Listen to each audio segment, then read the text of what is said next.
Aloha and welcome to the Committee on Finance. This is our 40th session. We are located at the Council Chambers in Hilo, Hawaii. It is August 7th, 2018, and it is 9:15 a.m. Please turn off all your communication devices or place them on silent mode at this time. I'm calling the Finance meeting to order. Introducing council members to my right, we have council members Leloy, O'Hara, Richards, Eoff, Council Chair Poindexter. To my left, we have council members Chung, Ruggles, Kanuha, and I'm Miley David, chair of this committee. Welcome, everybody. We have in Hilo, we have approximately 17 testifiers. So while we get ready here, I'm going to go to the outer site. Scott, do we have any testifiers in Kona?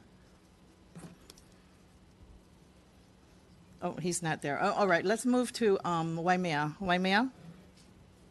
Aloha, Chair. We do Aloha. have one testifier for your committee. One, okay, thanks. Kohala? Aloha, Chair David. I have no testifiers for your committee. Thank you. Naalehu, Sandy?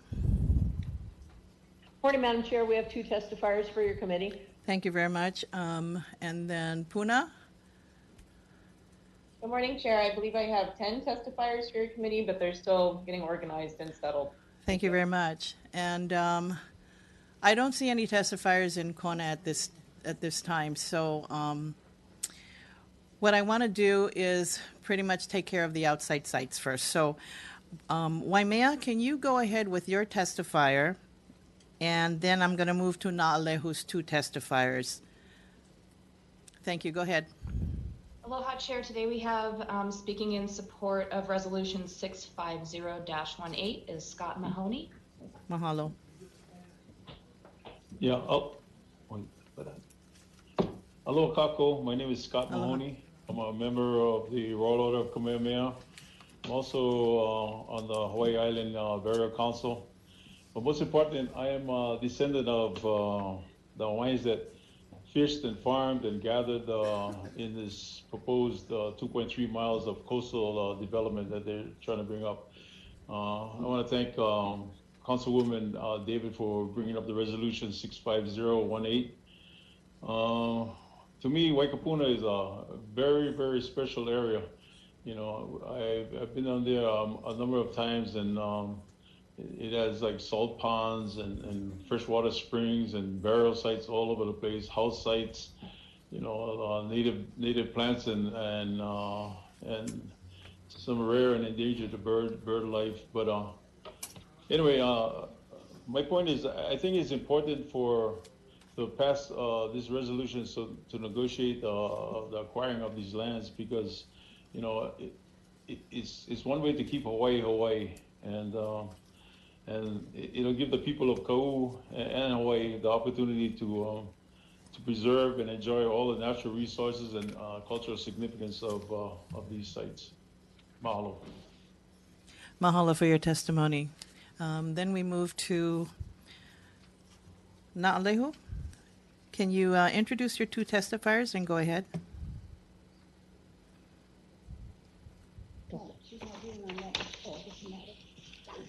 Yes, Madam Chair, we have two testifiers. First one is in opposition of... No. Me first, can you just talk about it? Okay, sorry. We have Olivia Ling in support of Waikapuna, representing herself.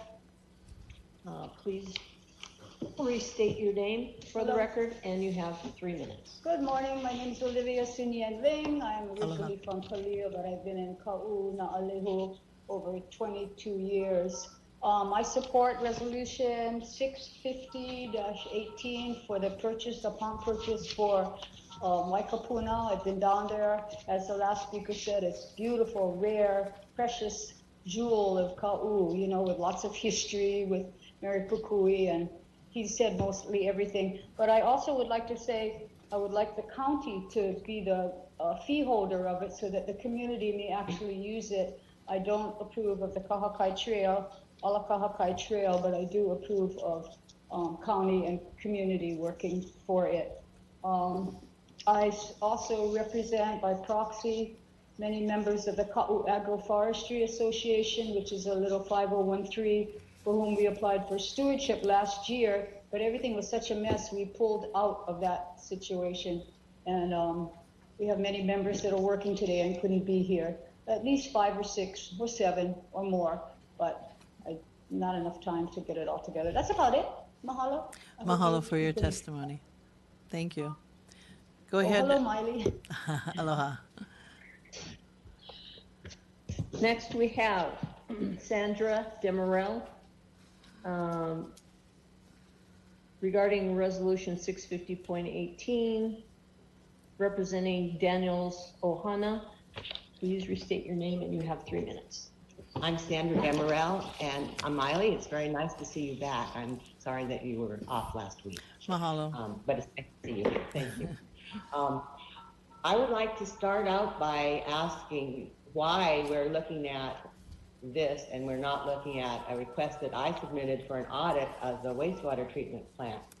I always wondered who came up with a great idea to place the wastewater treatment plant beside our school.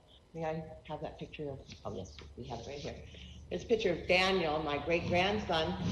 The county came down and they put up these pictures of this, and this is, I thought, a terrorism tactic of the county.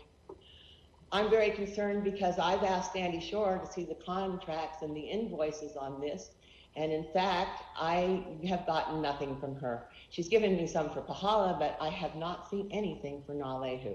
So I ask you today to please ask her to give them to me today.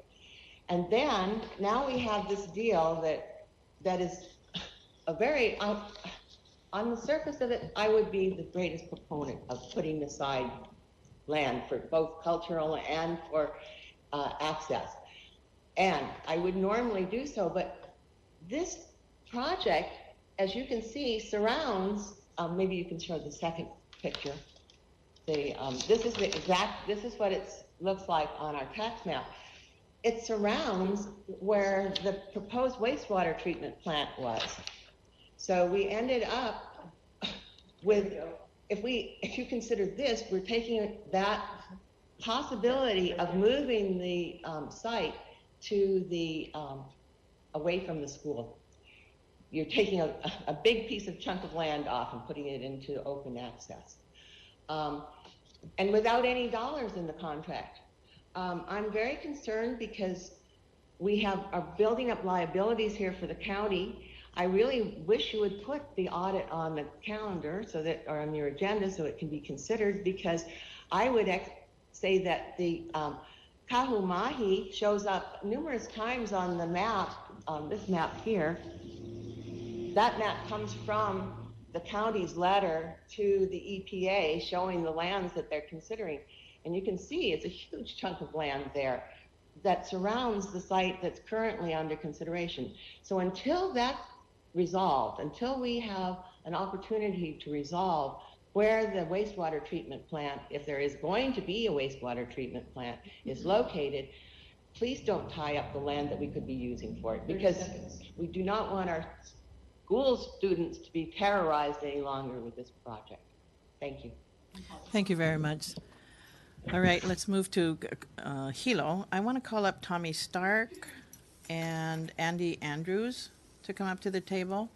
And then, Pahoa, would you please get ready with your 2 testifiers next? I'm going to go back to you.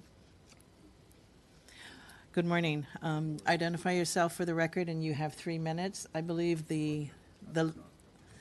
yes, press your button, and you will hear, or you will see the light turn orange when you have 30 seconds left. All right? Thank you. Aloha and good morning, everybody. Aloha. I'm Tommy Stark. I'm 72 years old and have lived on the north part of Kapono Street for over 40 years. My home is paid for. I'm living on Social Security at $760 a month. We all want to go home. The 90 days of the mandatory evacuation has paid its toll on lots of us. Yesterday, I collected over 50 signatures just at the barricades alone of people who want to go home. All the lava action has been downslope, and our homes and streets are fine. I've lost my roommates and tenants, which has caused financial grief to me and to them as well. Cutting our power with no notice. Everything in the fridges and the freezers are rotted, and Helco even said that, well, they were forced by the civil defense to just pull the plug. And we asked them, did you give any comment about people on life support? And they said, no, but we didn't think of that. Anyway, all they have to do is flip the switch and we're back online. It's still there. The grid is still there. The power poles are there. The wires are there. Everything is still there. They just need to turn it on. I refer you to the petition to the mayor to move the demarcation line east of Leilani Street border, where everything has been destroyed. And it's continuing, as of 2 days ago, on an easterly, away from us all. We have got, through our representative, Eileen O'Hara, she has a letter to the mayor which she has given to you all. She said that you all have this. I beg you to read it. I invite you to my home on Capono Street in Leilani. Come and see us. You can see that there's been no problems there. Once in a while, in the 90 days to 120 days, maybe 10 minutes of bad air, and then it's gone. It's not like, I feel so sorry for everybody that's lost their homes. My heart goes out to them. But we have been kind of just a little island separated from everybody, and we just want to go home. That's it. Thank you, Mr. Stark. Thank you. Mr. Andrews, identify yourself for the record and go ahead with your testimony.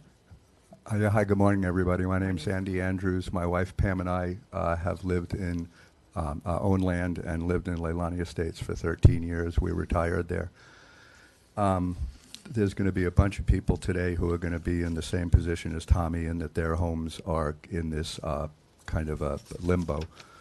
Mine's not. I'm in Upper Leilani. I've been able to live in my home for most of the time since the May 3rd event. I'm going to speak specifically, though, to another thing that's in that limbo, which is our community center.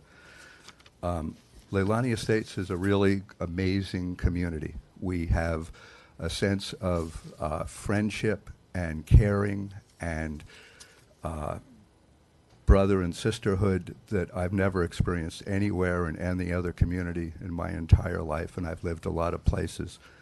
I'm 70. I was just talking to Harry. He told me I'm young, but sometimes it doesn't feel that way. At the community center, we did music events. I ran a couple of things. I ran the Puna Ukulele and Kanikapila Association every 2 weeks, and we had 60 to 80 people show up for 7 years. We did movie night once a month, where we had 20 to 120 people come and watch movies and eat popcorn together. We did, I taught music theory there. This was all free. It was all for the community. I'm not here to toot my own horn. I'm talking about the community center serving this function. My wife danced hula there with a wonderful group of women who and did it twice a week for about 5 years. We had potlucks. We had party. My grandchildren played at the playground there. The Neighborhood Watch was based out of there, and it was the Neighborhood Watch that made Leilani Estates the safest community in all of Puna, and we were really proud of that. We really felt like we lived in a place where we all really cared a lot about each other.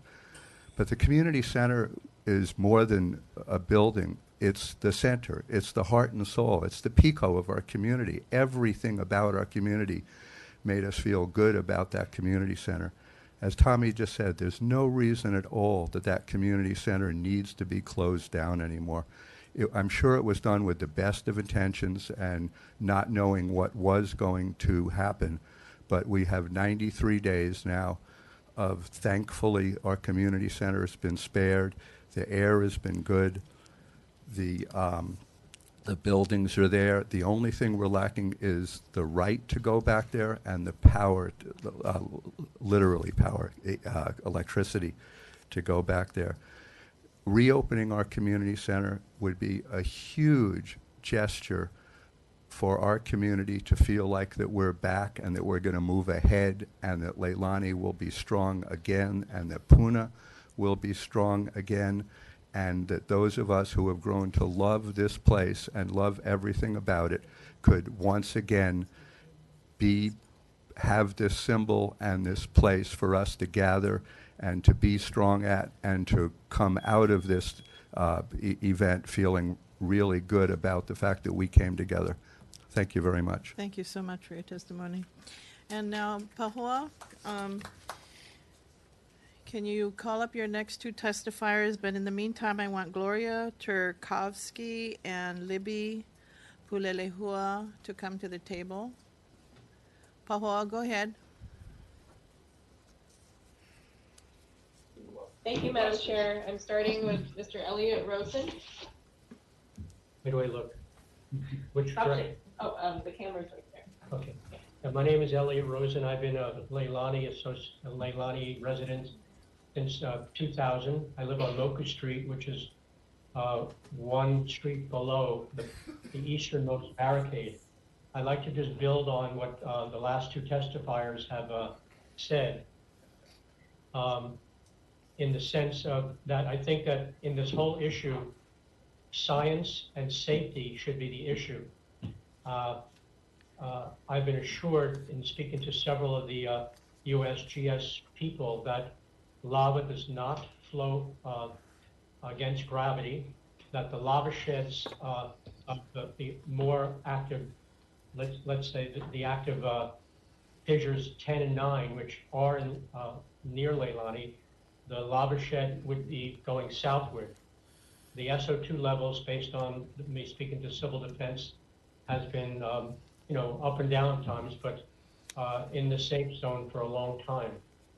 So I just want to conclude by saying that in light of the pause or possible stoppage of the lava and the fact that the community center is such a vital place, and the fact that there's no difference appreciably between Pomokai Street, which is open to residents, and Moku Street people and below, that the civil defense and the mayor and whoever makes the decision should open it up. And the sirens, which worked perfectly at the beginning of an incident, could work just as well to get anybody out of harm's way. Thank you. Thank you for your testimony. Go ahead with your next testifier. And now I have John Olson. Yes, good morning, Madam Chair, members of the committee. Morning. I'm speaking for myself as a resident of Leilani Estates. My residence is gone. First thing I'll share with you is that is not a surprise. When I bought my property and moved there, it was either 89 or 90. I had someone from USGS come down and explain to me what the crack in the backyard meant. Yeah, I knew. What stunned me was the number of people who came and went as residents in Leilani who had no idea. And whose obligation was it to inform them of the risk that they were taking? That's one issue that we need to have further discussion about. We all know how the subdivision came into existence. The state of Hawaii allowed, the county permitted the subdivision with full knowledge of the risk. Those two bodies did not pass the seriousness of that risk along to the owners going forward. That's one obligation that was missed. The other obligation was that of notification. I knew, because I've spoken to many of the people at USGS over the last nearly 30 years about chain of events, possibility, how you would know going forward. The collapse of Pu'uo was a giant red flag. The county's response to that was all but non-existent in terms of notification of those people living directly on the RIF, as Leilani does. I will tell you that I'm ICS compliant, Integrated Systems Command. And a process where you do a tabletop of a potential emergency? When was the last one that was done? And has that information been disseminated to those people in those areas? This is an organizational matter. Much of the chaos that the residents endured should not have happened. A more thorough process, a more thorough evaluation of this needs to be done. If you'll recall, I chaired the last and accepted Puna Community Development Plan. In that process, we tried to get more relevant information into that document. The planning department was ambivalent about that. I'll leave it at that. We're certainly going to talk about this a lot more. Thank you. Thank you very much.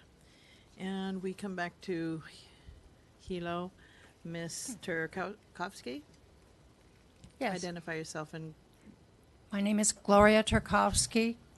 My husband Jay and I have bought our home in 2009 at Leilani Estates. We had to take care of business back on the mainland for a few years, but we moved permanently, retired, and we're permanently here in August of 2012. It has been very peaceful, and all of the elements that Andy talked about were part of our existence here until May 3rd. In fact, the day before, my girlfriend and I walked our normal 4 miles, and we noticed a couple of cracks in the road, but oh well, such as such. So we went back home, and the next day the fishery eruption happened. So we moved back to our my sister-in-law's, Jay's sister's home in Hilo. So we are fortunate to have a place to go there, figured short time. We went there for a week, and then we noticed that all of our friends in the neighborhood were doing just fine being there, and we went back. A week later, we went back to our home in Leilani Estates. I have asthma, and my breathing had been fine, absolutely fine until June 1st when Halco turned off our power. And I'm fortunate we were there at the time because my husband knew what the power was like, and so he said, we better go get our freezer. And we took our freezer to Andy, the last testifier, home, and it's been there since. We had 3 weeks of perfect existence there. Then there was a mandatory evacuation that the power out happened. We went back to Jay's sisters for another week. And then we had some friends from my church who wanted to let us stay at their home while they were in Alaska for a month, so we went there for a month.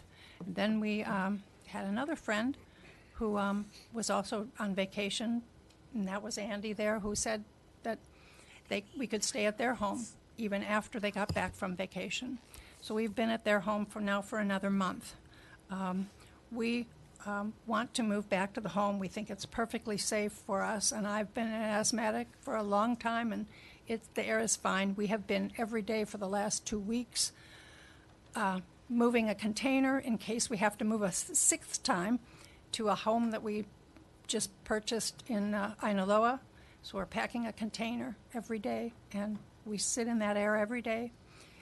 It's just fine. So we wanted to say we need to get our stuff back. My husband is president of Leilani Estates Community, and we're on the same street as the community center, Moku Street.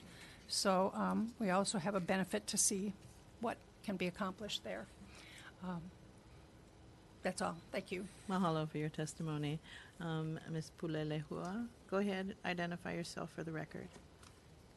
Aloha mai kako. Aloha. Ko'inoa, Pulelehua, Okea noi noi Oshiyama. I am hearing impaired, and so I am not able to hear much of what has been said. So I may be repetitive. I apologize. I came to the Big Island starting in 1975 and came and went and living, planning with a purchase of a home in Leilani Estates in 2001. The remodeling was finished by 2007. Leilani Estates has provided me with a precious little home that has been my pu'uhonua, my place of refuge, but also of learning opportunity and community and profound aloha. Leilani Estates is an active, organized, daring, with all the different opportunities for learning, none of which costs a cent. I personally have been engaged in learning hula, qigong, tai chi. I've been dancing hula for 40 years and teach a class in language and culture. And I can go on, and I think many have, Andy especially, gave you some ideas there. And so on May 3rd, the police came to my driveway and said, "You must leave."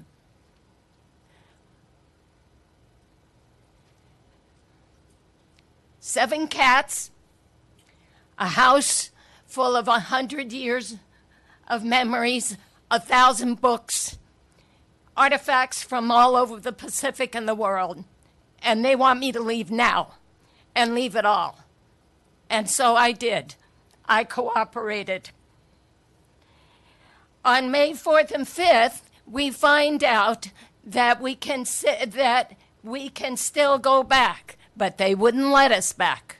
And so I lost it all, and I live with the knowledge that I betrayed my creatures that I cared for and who cared for me. And that means the house too.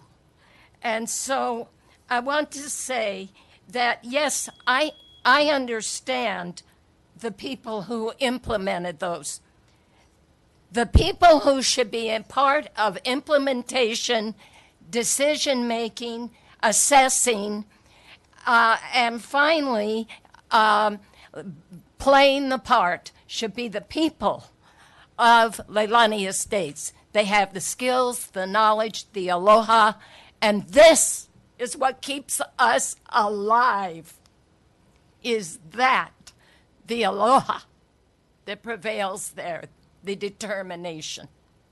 And so I ask you please to consider our involvement in all decision-making, all implementation, all assessments. We have the skills and the knowledge. Mahalo so much. Thank you. Thank you.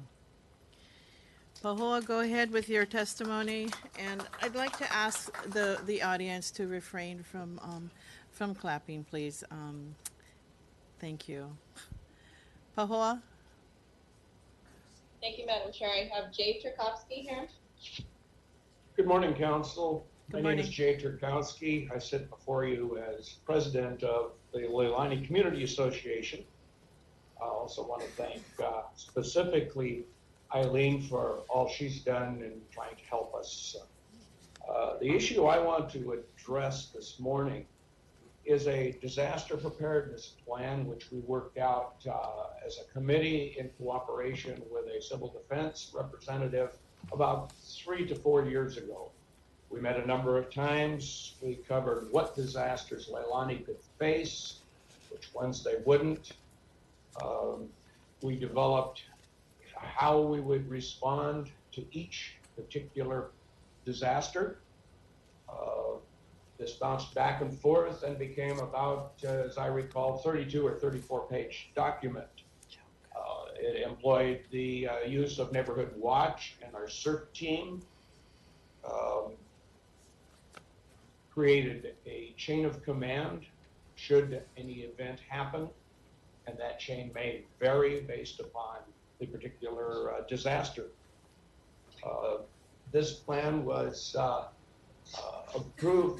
reviewed and approved by the board of directors of Leilani Estates, submitted back to the county for its approval, and we've never heard back. Therefore, we were not permitted or allowed the opportunity to become involved in the management of this disaster, which we would have done significantly differently with a little more humanity, I think, than what has happened. Basically, we were, through county action, unable to serve our membership in the manner for which they basically have elected us, or expected. And I'll end my testimony there. Thank you. Thank you very much. Your next testifier, please. You ready to speak? Just state your name for the record, and you have 3 minutes. Okay. Aloha. Aloha. My name is Hendrika Ruder. I own 3 acres in Leilani Estates, both in Unit 1 and Unit 2. I've lived in Puna for 32 years, including several years in Kalapana until the lava covered the house I was living in there. So I have a little experience, but there are many unknowns when you live on a risk zone. And the only thing that I know this morning is that, for one, Fissure 8 has a very low level of lava in the pond that's still there. Along the coastline, there are still some lava ooze-outs. Air conditions in Leilani Estates have been wonderful, greatly improved. Hector has begun to turn towards the west, and we're well out of that mess, out of that harm's way. And the first big swell at Pohiki is making beautiful waves at elevators. I am a surfer girl. So 6, in Civil Defense's own words, the eruption activity has decreased. I would like to please decrease Civil Defense's involvement in making decisions for us without our input whatsoever, decisions that affect our daily lives. I suggest for our safety to use an alarm system instead of roadblocks at the top of Leilani. Please remove the placard system. In my opinion, it has not helped us at all to make us safer. Lift restrictions, all of those restrictions, at least down to Pomaikai Barricade. I am emotionally exhausted. I need my friends and family to come to my house and help me in their own cars. I need to hire people to come and help fix my home, my yard, the business that I was running from there, to rebuild it with their own work trucks. I cannot drive to Hilo and have everybody meet me there to get pink placards. Last week I got very sick, and my best friend couldn't even come to bring me the medicine that I needed. So I have to ask a neighbor. There's much healing work ahead for all of us in Puna. Please have compassion. Pele is not stressing me out any longer. It's living under almost martial law conditions that does. Another issue is helicopter noise, but I'll leave that to somebody else. Thank you very much. Aloha. Aloha, mahalo for your testimony. Here, would please D. Michael Steele come up, and Pete Wilson. And Pahoa, could you get ready with your next 2 testifiers, please?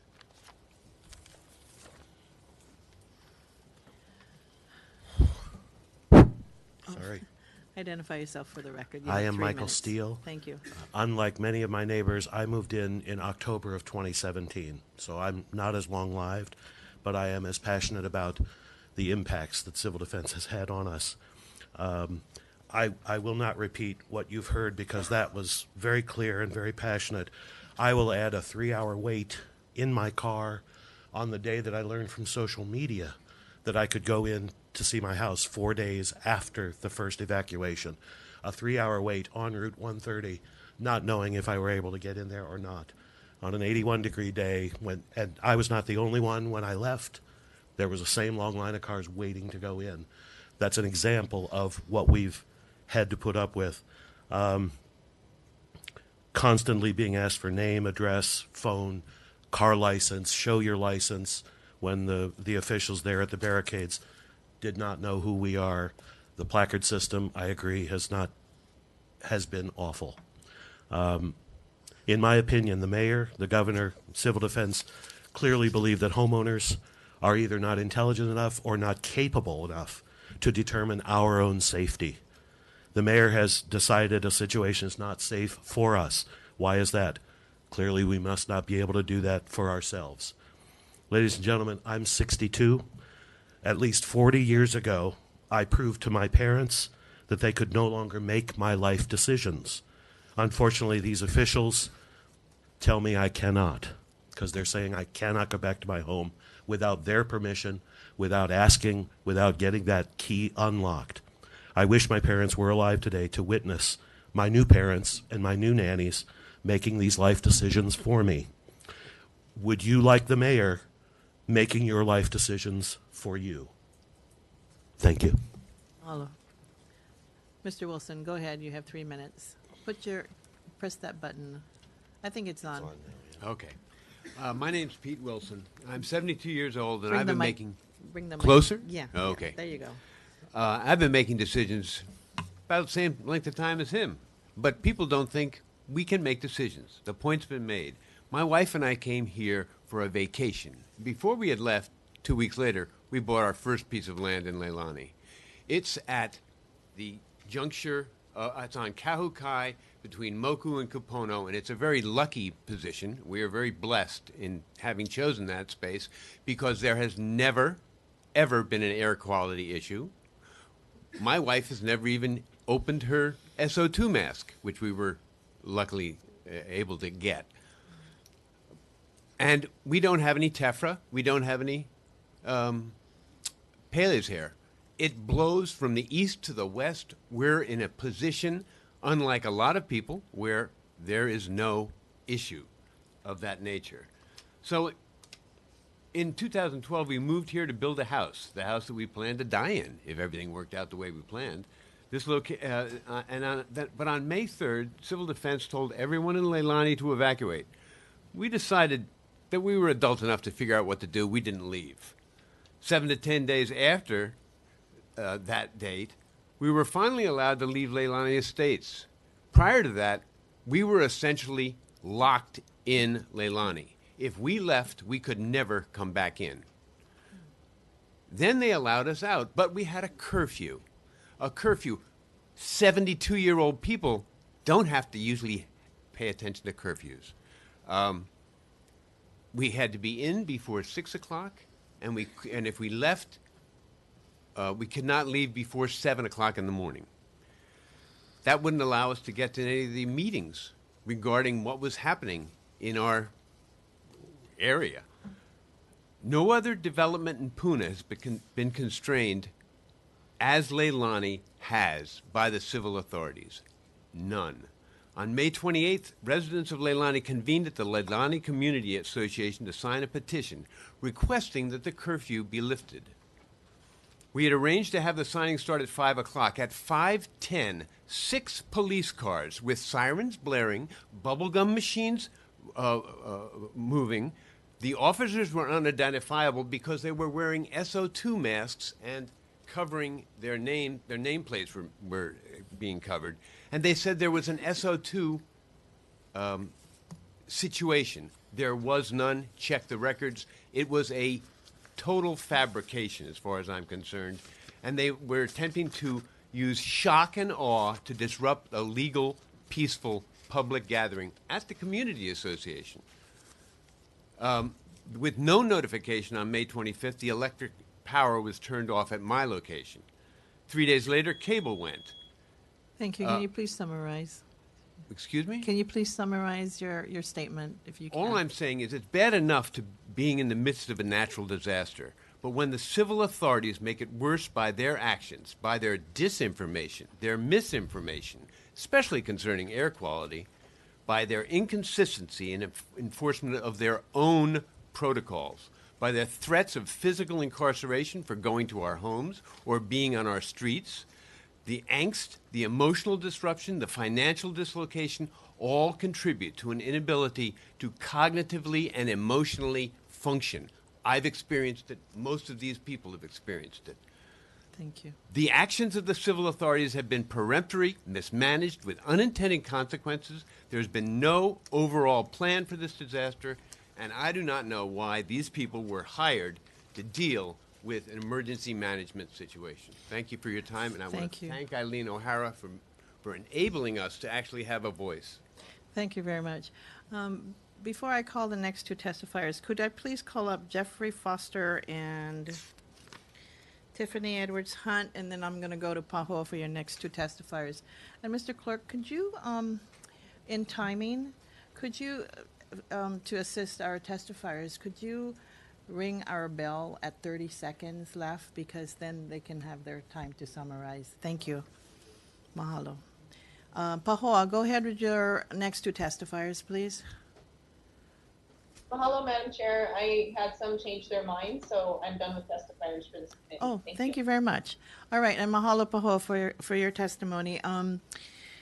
Mr. Foster, go ahead. Or if the council may, I'd rather defer to. All right, go ahead. Aloha. Aloha, County Council members, Finance Committee. I just want to quickly echo the similar sentiments of our Leilani residents. My brother is a Leilani resident, and many of my friends are, and they're all working, but they express similar situations. So I fully support them. This is my community, and I am wearing this hat purposely. I'd love for you to please ask me about the Pahoa swim team, but I need to tell you to please consider a moratorium on our commercial property taxes. I was completely appalled and horrified and scared when I opened my property tax bill and received the full commercial rate for our business in Pahoa.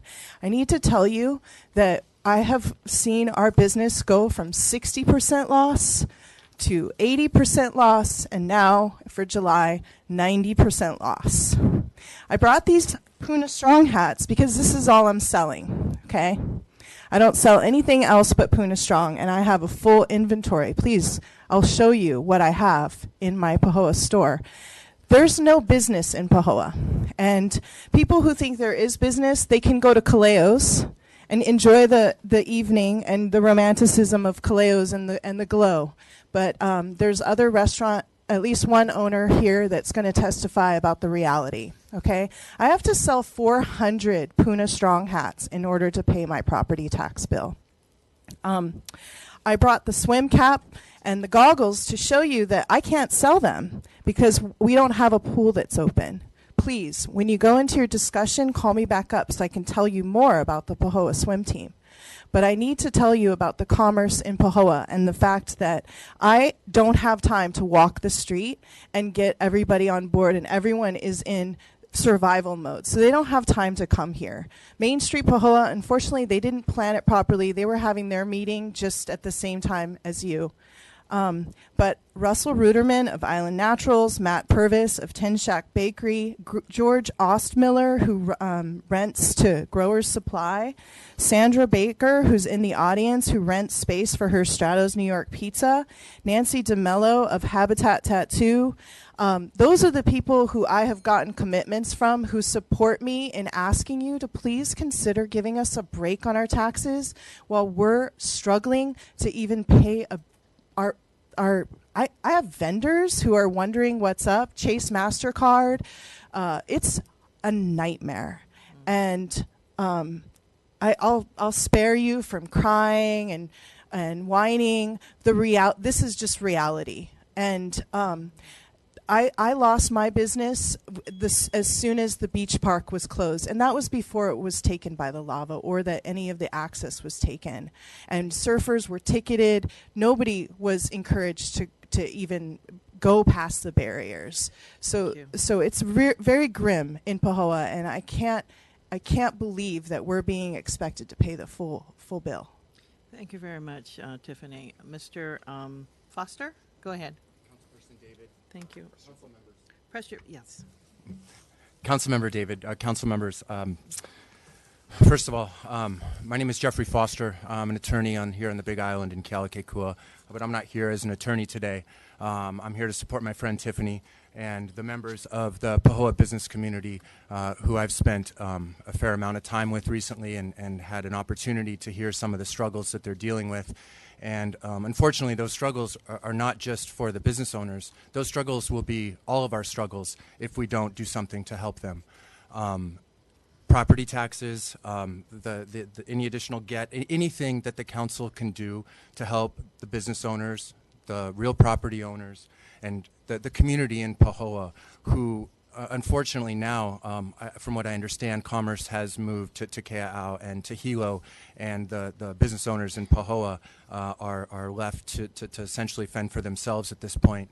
And I just really am here to plea and to beg on behalf of my friends, my friend Tiffany and the business owners in Pahoa, to give them the relief that they need, because if we don't give them the relief that we need, it's all of us that are going to end up having to sit in somewhere else other than Pahoa to enjoy food, to buy our clothes, to do the things that people in Pahoa are able to do at this point in time. So please save Pahoa business owners. At least a year moratorium on property taxes and anything else you can do to help would be greatly appreciated. Aloha to you all. Mahalo. Mahalo for your testimony. Next, I want to call up Bo Breda and Moana Ching to the table.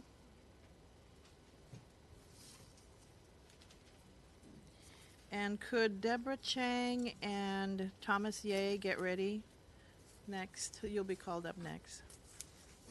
Thank you. Identify yourself for the record. You have 3 minutes, and go ahead. Hello. Hello. Hello, Council. My name is Bo Breda. I live in a beautiful house my husband built with his own 2 hands 6 years ago. We came here to retire and to die on this beautiful island.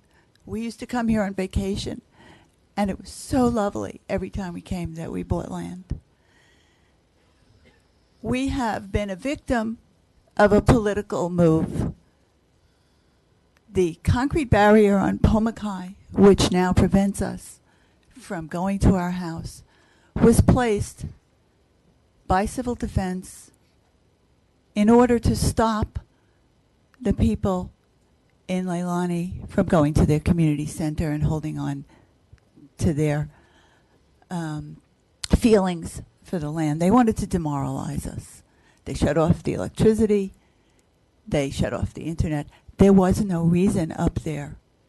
As you have, I'm not going to reiterate, you've heard about the fact that we're up high on Kahukai and Pomakai.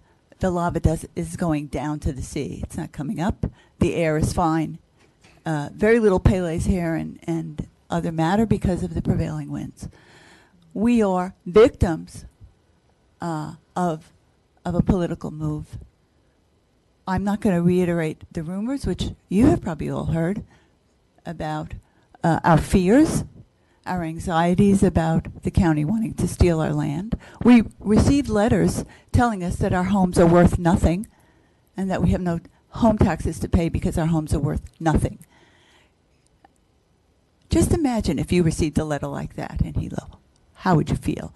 You would feel that suddenly you had something that you had spent thousands and thousands of dollars on, and it was worth nothing because someone tells you that, even though it's beautiful and functioning. My animals are there, my fruit trees, my heart. I'm trying not to be emotional, but I think you must all realize that all of us, the stress, the anxiety, the living in limbo, and being told by civil defense every day a different story because the people running it have no plan and they change their minds every day. Mahalo. Thank you so much. Ms. Ching, go ahead and identify yourself for the record. Aloha. Press the, there you go. Okay. Hanaho, aloha mai kako. O wau o Moana Ching. I am from Kahalu'u Kona, reside here in Hilo, Kaumana. I first want to thank you all, mahalo, for hearing all of the stories. And I want to aloha all of our ohana and community members impacted by the flow. We send our prayers and thoughts of aloha out to everyone. I'm here specifically this morning to share my support for Resolution 650-18, the acquisition of the properties Ahupua'a, including Waikupuna Village in Ka'u. I am a member of the Alakahakai Trail Association. We're a nonprofit organization. I've been a volunteer and board member since 2008. We are in the proposed documents, the fee holder for that parcel. And I want to share a little bit about kind of who we are as an organization and the spirit of our organization. We are an organization of community members, individuals who operate in the spirit of collaboration across the island. Many organizations, many ohana, many individuals, we work in partnership with them to malama and steward their places. We are fueled by our sense of kuleana and our ability to empower communities and ohanas and individuals to take on that kuleana of stewardship in their areas and specifically along their trails. We believe in active stewardship and participation by individuals and communities, and we again embrace that mana'o and those actions. And we operate in that spirit of aloha and true collaboration and partnership with organizations. We're an independent, nonprofit community organization like so many others. We have a board made up completely of volunteers. We do this work out of the responsibility and the kuleana that we have towards our resources, towards our lands, towards our trails, and our cultural and natural resources. We work in collaboration with many organizations, nonprofit, other community organizations, and government. So I again strongly support. We're going to hear a lot of testimony about why this acquisition is so important and so meaningful to the preservation of natural and cultural resources in Ka'u. So I won't go into that because we'll have a lot of testimony on that, and you all have it in the packets.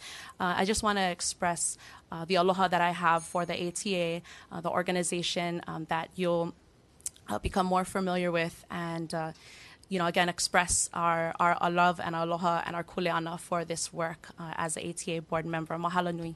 Aloha, mahalo. I would like to call up Deborah Chang and Mr. Ye to the table, and would Ray, Rogini, and Michelle Galimba get ready?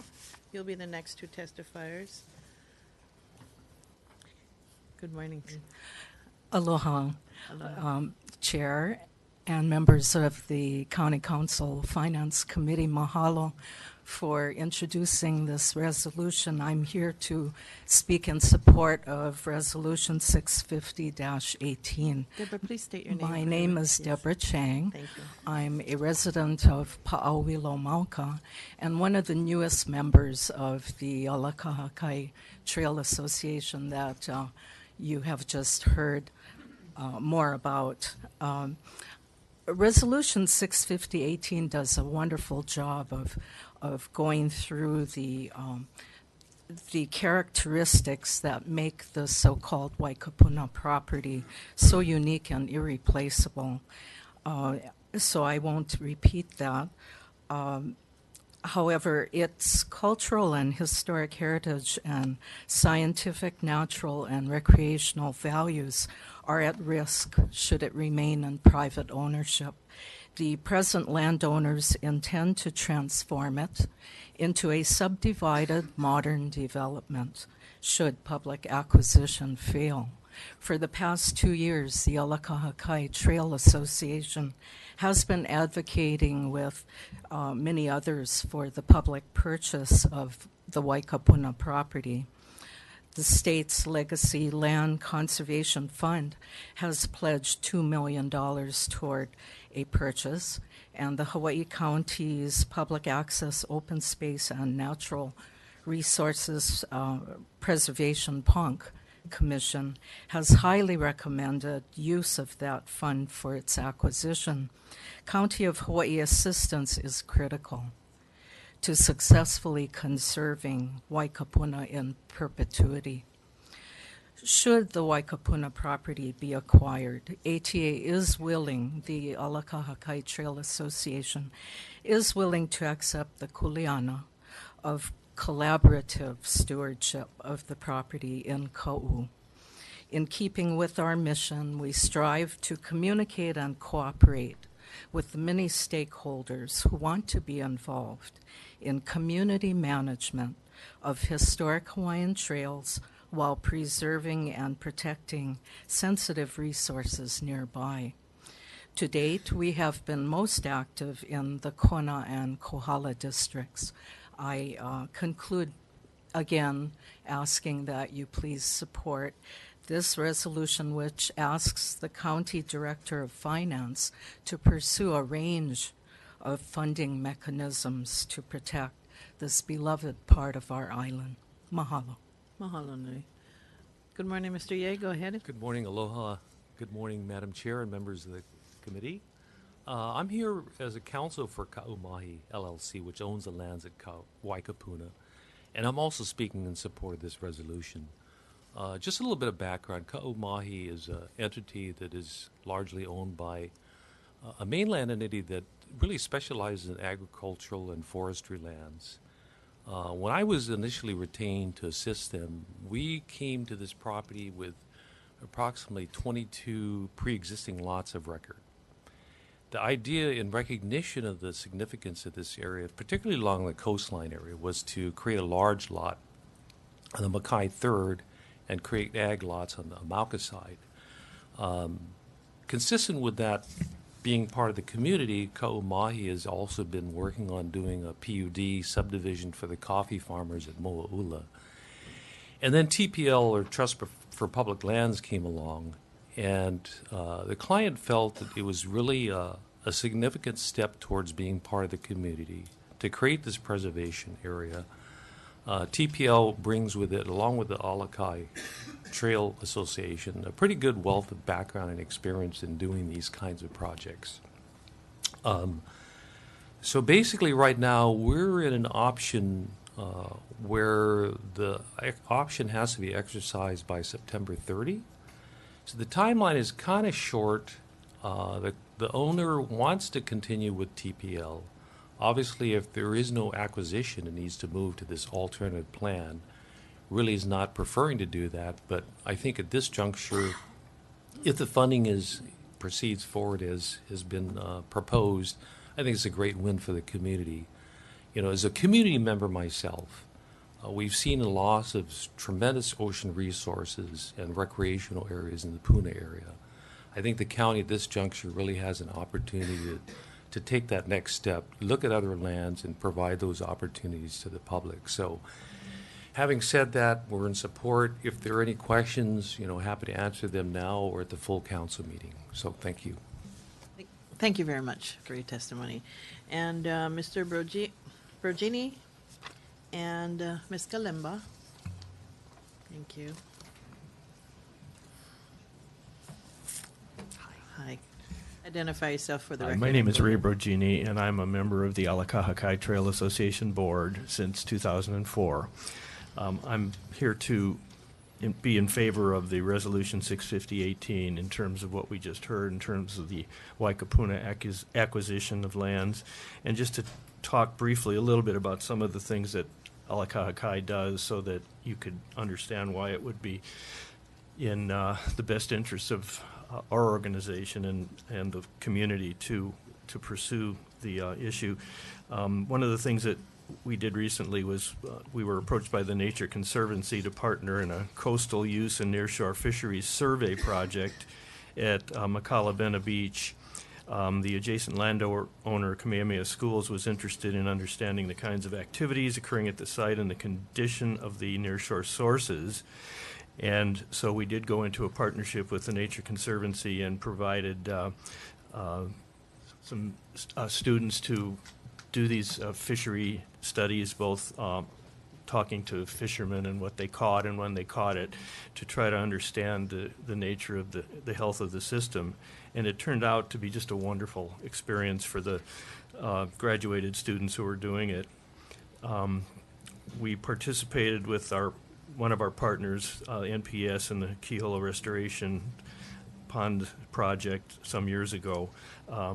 It should be known that we were started as a 501c3 that would be helpful to the NPS, but we are not the NPS. We're an independent organization. We also know that acquisition of properties and the having hands-on in that manner is the best way to preserve cultural resources and to allow for community management. So this is why we are happy with the current situation. We were able to acquire a parcel at Kaiholena. The county owns several other parcels there, and so we hope to be able to manage that well.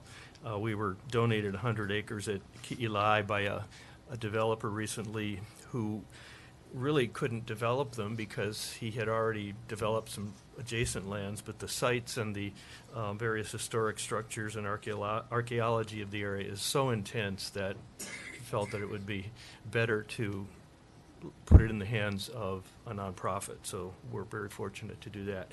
We've helped the Nakoa Foundation in a prototype for Opelo canoes. You have 30 and so seconds. on and so forth. Thank you. Many things. Thank you very No, much. you can summarize. You have Appreciate it. 30 Well, seconds. summary is I'm definitely in favor of helping the Ka'u folks and taking care of this property, and it's a magnificent piece of property. We've hiked it and seen many things. Thank you. Mahalo. Aloha.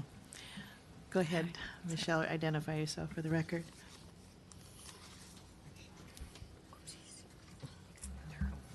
Okay. Hi, I'm Michelle Galimba, and I'm a cattle rancher in Ka'u, and I'm very supportive of this resolution 650-18. I'm going to keep my comments pretty short because there's many testifiers today, but that doesn't reflect my very strong support for this resolution and love for Waikapuna. So I'm in support of acquisition of Waikapuna for 3 reasons. One is, as you have just heard, of the amazing natural resources on the piece, native plants and aquatic biodiversity. Very rich site. Second, it's extremely rich in cultural resources with an ancient fishing village, caves, burial sites all over. And the third reason is really it has a lot of potential for really helping the community in terms of community resilience and identity and really being able to take care of a place. As I said, I'm a cattle rancher, and I've leased this property for over 20 years, and it's really helped my family as well as the families of the people that I can employ to ranch there. But I believe that with community ownership and management and the kind of long-term vision that will bring, that we can do even more in terms of helping this community. So that's my testimony. Again, strong support. Thank you. Mahalo, Ms. Galemba. And right now, I believe I was just informed we have 2 more testifiers in Pahoa. Is that correct? You can go ahead with your 2 testifiers if that's okay. And then in the meantime, I'd like to get Jean Graham and Senator Ruderman to the table to get ready. Pahoa? Thank you, Madam Chair. Yes, first I have Sarah Steiner here. Thank you. Good morning. Go ahead. Morning, Sarah Steiner from Pohoiki Road. I want to talk about Communication 1012. And for 3 months now, the state and county has spent probably, what, 10 or $15 million on police and National Guard to keep the residents away from their homes as the lava is coming. And then since the lava has been coming, we've been prevented. You know, I wanted to go hike to my property last week or so. I went and talked to the police, and they told me down at the barricade at Mackenzie, they told me that it was not safe in there because there's guys running around. They stole some vans from Ku'okala, and they probably have weapons, and they're just driving around in all our properties, living at our houses. Um, you know, you can't go into Leilani to see the lava, that we were allowed to build subdivisions on cooling lava in 1955, and get to live here. And the minute the lava comes, we don't get to see it. The tourists don't get to see it. And so they've stopped coming. And really you guys, okay, let's see. You stopped bus service down to Kalapana. You stopped letting us put our trash down there. If you're a media person, you could get escorted in, by the National Guard to go see the lava. And if you want to go save animals, you can go in and go on anybody's property and save animals. And so I'm disappointed how the money's been used this time. And now that the lava's stopped, there should be no reason that people cannot drive directly up to it. They need to let the tourists park on Highway 132, park at Lava Tree Park, walk and see the lava. We need to have some resident-friendly opportunities here, and not just, use the police and the National Guard against the people. And you've used all these emergency funds against us, and now look, they're gone. They've taken their barricades, they've taken their porta potties and all that stuff, and they've gone, and all that money is gone. It didn't help anybody. The only different thing in this eruption that I can tell is that there's SO2 meters now, and so they use that to keep the people away from their property. And then the last thing is that they're letting the police here in a state of emergency arrest people as we speak down in Kalapana for growing weed. Okay, they let the meth heads repeatedly run home invasion rings and let them back out on because they're confidential informants, and they might turn in some pot growers. You're using our funds here to eradicate cannabis, and thank you, I'm sorry, but that's what they're doing today down in Kalapana, arresting people flying around with our money. Thank you. Please do something right for us. Thank you for your testimony. Go ahead with your next testifier, Pahoa. Yes, hi, camera's right there. My name is Matt Purvis, and I'm the president of the Main Street Pahoa organization or association. And just for a little reference, so we've been the primary association for Pahoa in terms of advocating for Pahoa Town for 25 years, since 1993. I do have an official thing I want to communicate from Main Street. In other words, it's from our organization, has to do with lava viewing. And I'm testifying on 1012 as well. And in terms of the lava viewing, our word is we need to have the lava viewing, and we need to have it now, meaning soon. And in that, we need to make sure that as we take plans to do lava viewing, and of course, even though the lava has subsided some, it doesn't change the fact that tourists want to come here, people want to return, and it's not clear whether they can or how they can. And we see them parking over by the dump and parking over by the high school, and they don't know where to go. We understand as a town and as an organization that we also need to bring forth a unified voice of how that's going to happen, and we're willing to do that, and we will do that. But we needed to make sure that it benefits Pahoa, because we've been suffering a lot through this disaster. So that's from Main Street Pahoa. And then from myself as a business owner on the Main Street of Pahoa, I own a bakery here. I was just looking at the numbers now, and I think I've done better than some of the other businesses, but I lost about 40% of my sales right as soon as this disaster hit. Since that time, that doesn't really tell the story, because I lost like 200% of my actual income. In other words, I've had to take loans in order to maintain paying my employees and things like that. So just to give you a perspective, I believe I've actually done better than a lot of other businesses, because most of my business is local. So we are suffering. We need to, my main point in that is that as you make decisions and as you consider next steps, some businesses are not going to survive. Some are barely going to survive.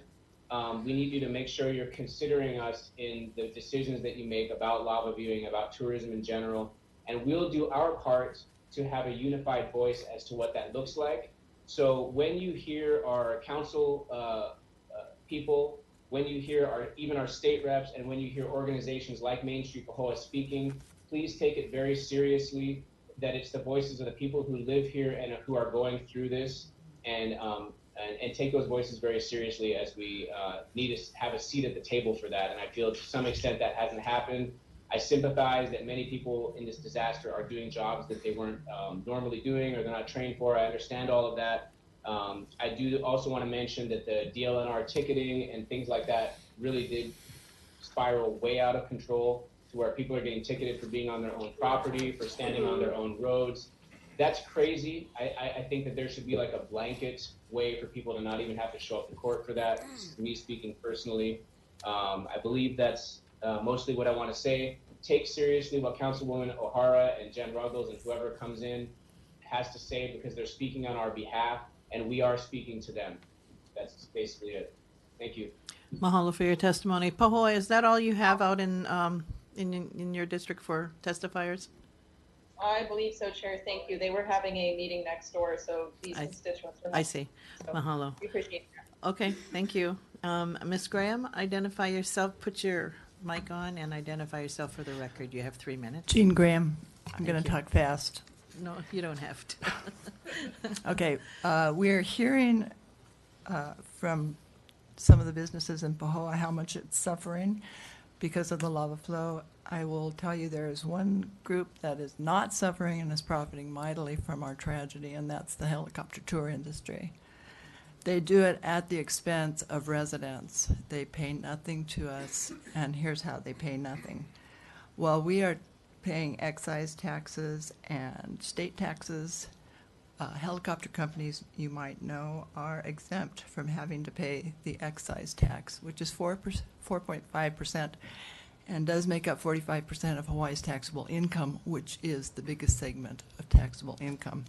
Helicopter tour companies can fly unregulated and as much as they want, where they want, when they want, and they pay nothing to Lower Puna, they pay nothing to Pahoa, and they profit fairly mightily from it. Residents, when they complain about helicopters and their freeloading, basically, are cast as anti-tourism cranks. And since Hawaii's #1 industry is tourism, residents seem to take a back seat when it comes to try to regulating the industry. Taxes do pay for government infrastructure, roads, salaries. They pay the expense of this recovery. We're going to have to clear a lot of roads. Residents don't get consideration. It puts them in the back seat because Hawaii tourism is considered sacred, and that's when you think about helicopter operators being exempt from this huge tax. Let's just take an example. Blue Hawaiian is the largest operator, and looking at their 2014 returns when they were a public company, they are on track probably to make about $70 to $80 million this year, and the taxes we're missing from them not paying the GET are $3.3 million. They are likewise exempt from state taxes because they are now a holding of a private equity group called American Securities based in New York. They also don't pay state taxes, and on an EBIT of 20%, they are missing $900,000. Yes, summarize. You have 30 seconds to summarize. So, two things we need that the city council could probably do is start hounding them on taxes. You can change tax law. The Supreme Court ruled in favor of helicopters being exempt from GET, but it can be changed. The second thing is we need to regulate where they go and when they go. New York and LA have both shown the ability to do it, and we don't because they complain that we're going to cost them money if they have to alter routes. Thank you. Mahalo for your testimony. Senator Ruderman, identify yourself for the record. Thank you. My name is Russell Ruderman. I didn't write down, I would also like to comment briefly on Resolution 650-18, if I could have an extra half a minute to do so. I am fully in support of that. I think it's the purchase of Waikapuna is a wonderful opportunity for us. As you know, we did just lose the parcel we were going to spend some money on in Kapoho. And I don't know that there's other large, unspoiled oceanside, large acreage in the state to have. So I think it's a bargain. I think it'd be a wonderful way for our county to invest in our future. And I will transition now to discussing communication number 1012, if that's okay. I want to thank the council for hearing that, and thank you, Councilmember O'Hara, for bringing this forward. Mostly I want to echo what was said before about the economic crises in Pahoa and Volcano Village. We've been mostly hearing about Pahoa, but Volcano is going through the exact same thing with the closure of the national park. And I'm speaking mostly as a business owner, not as a state senator here. And I was asked to come and speak because I do own a business in Pahoa, and I'm very aware of with the secondary effects from the crisis. Most of these effects were not necessary, but they're ongoing. And with some support, maybe we can save some businesses. By not necessary, I mean, for example, if a lava viewing area had been established and still could, it would save all of the businesses in Pahoa. So far, it hasn't happened. My store, which is a grocery store, Island Naturals in Pahoa, we're down about 50% of our sales. And that's in large part because Pahoa area has lost half of its residents. It's lost all of its tourists. And for many of the residents that are remaining, they've lost their economic base. If they owned a flower farm or vacation rental in Kapoho, their livelihood is gone too. So we not only lost a lot of people, we lost a lot of their income. I'm not here to cry the blues for my business because we have relatively deep pockets in a couple other locations. We'll survive this. But we did cut back our hours. We did lay off people. It has an effect on real people. So I'm not worried for us. I'm very worried for the other stores in town, mom and pop stores, the little gift shops.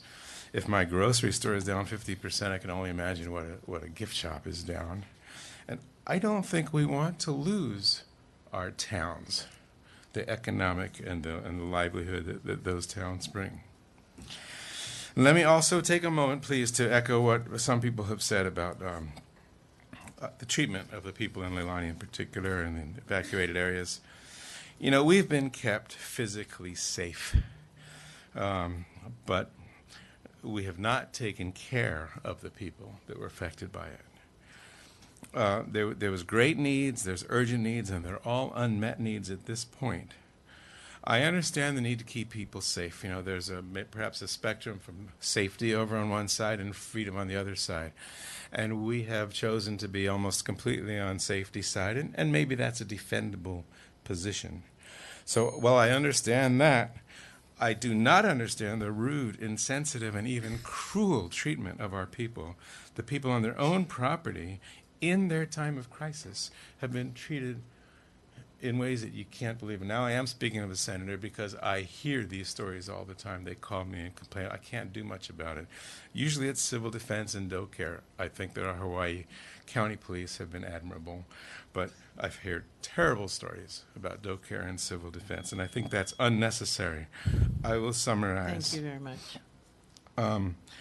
We have had a profound lack of leadership from the county in our time of need. A lack of leadership and a lack of action. It is hurting our people beyond the lava, unnecessarily so. You as a council cannot fix most of this, but I urge you to please do what you can to prevent further unnecessary harm. As Ms. Edwards-Hunt said, perhaps property tax relief or commercial property tax relief would be useful, or any other relief that you can do. I ask you to save our towns from the unnecessary secondary effects of the crisis. Thank you. Mahalo for your testimony, Senator. Okay, I'd like to call Gail Buck and Michael Cornell and ask that Shelley Mahihanai get ready, and also Leilani Ka'ava to get ready afterwards.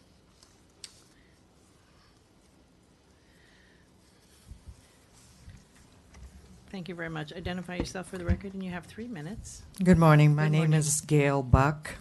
I'm a retired business teacher from Portland, Maine. And I live on Moku Street in Leilani Estates for 5 years now. That's where we retired. Our house is a half a mile up on Moku from Leilani. And we have Lloyd's of London insurance with no lava coverage and no loss of use coverage. and we have a mortgage. My statement today is, I feel we have been treated poorly by the county. We stayed in our home the whole month of May because we were told we could at our own risk. And that was fine with us. But they said, if you leave, you're not going to get back in. We were able to stay there in May. We had power. We could drive around the streets and see what the lava was doing, whether or not it was threatening us.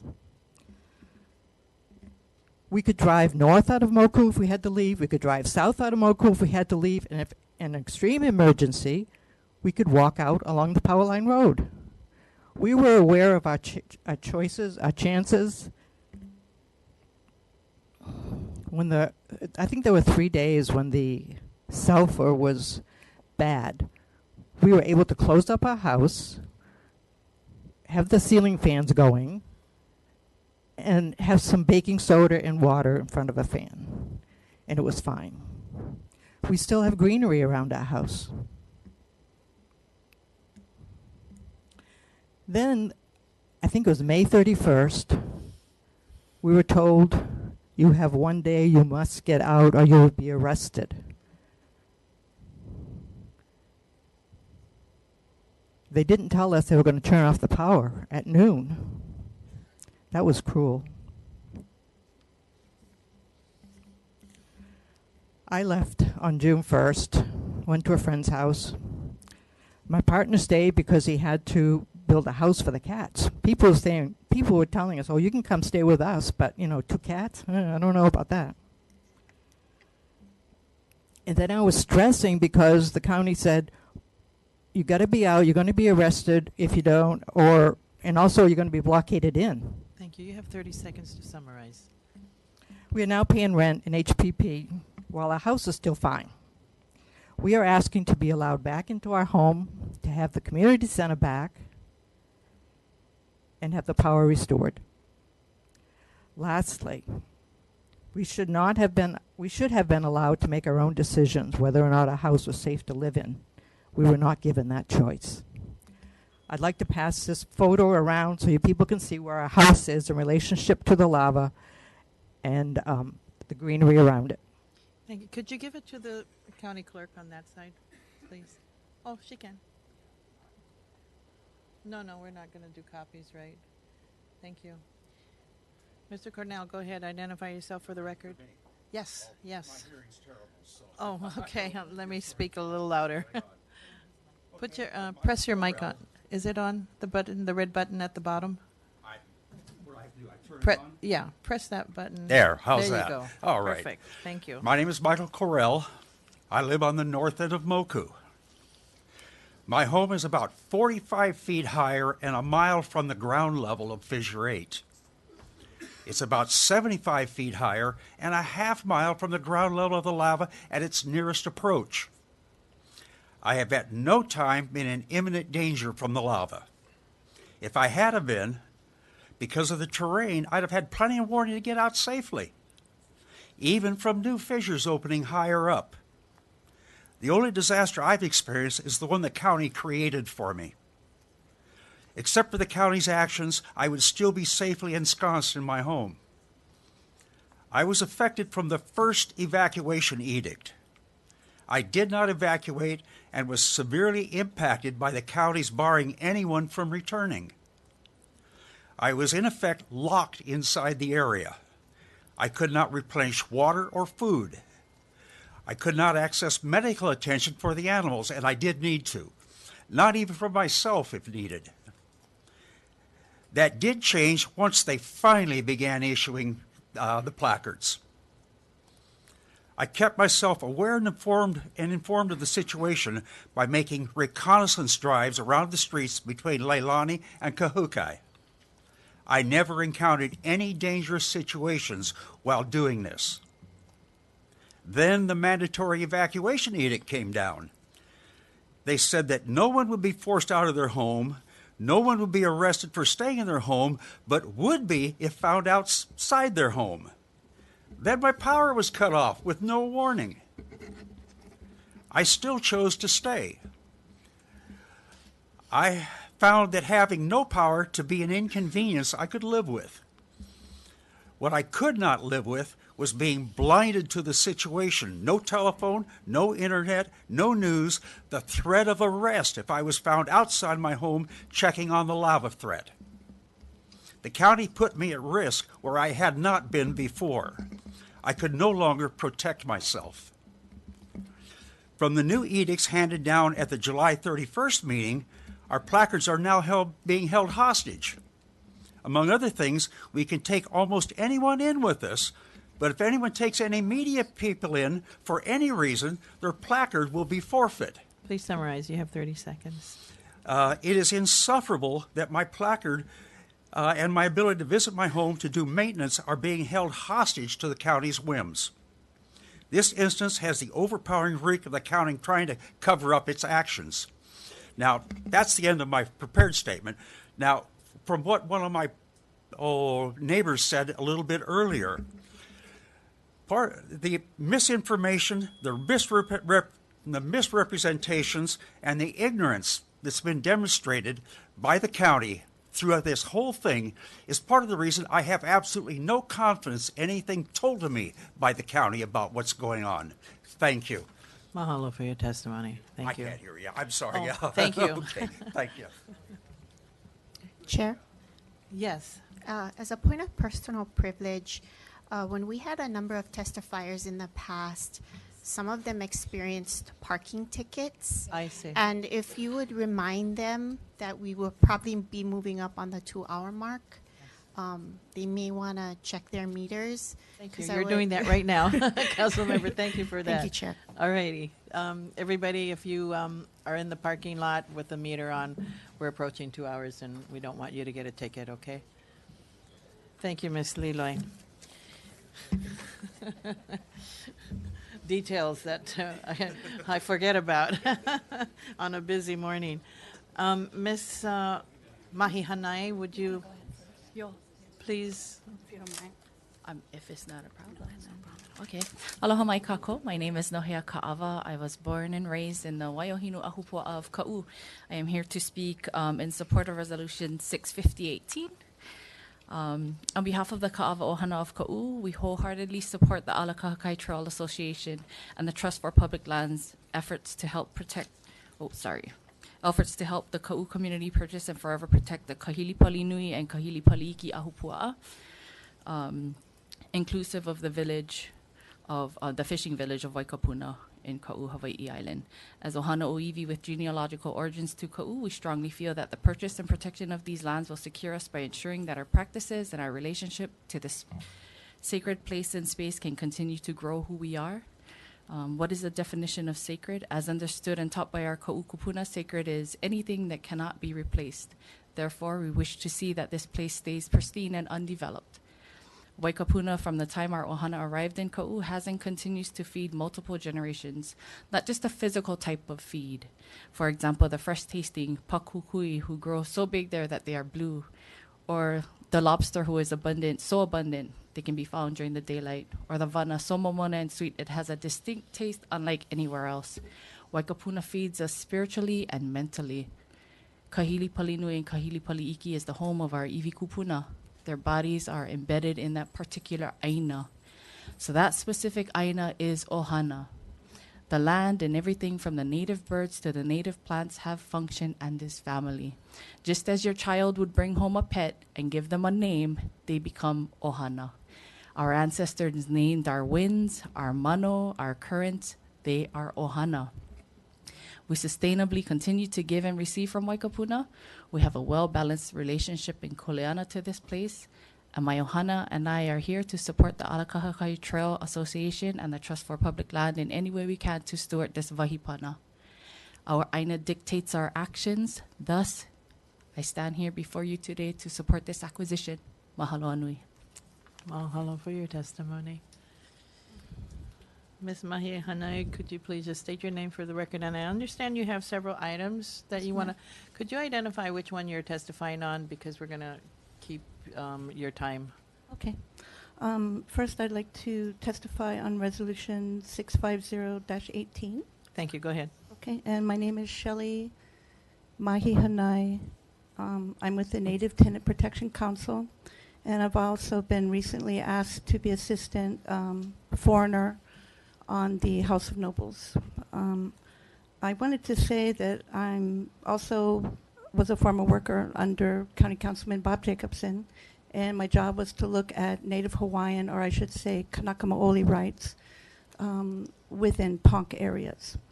And I just wanted to say, if I was working for Bob Jacobson today, that I would have to tell him that this entire parcel is under, I believe, Land Commission Award 9971, which is Leleohoku, and that also there's an upward of 14 some Land Commission awards that have been consolidated into the main tax map key.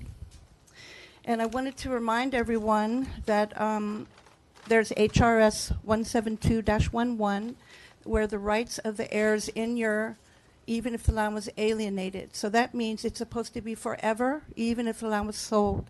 So even if the land is sold to the county, the Hawaiians' rights would still remain.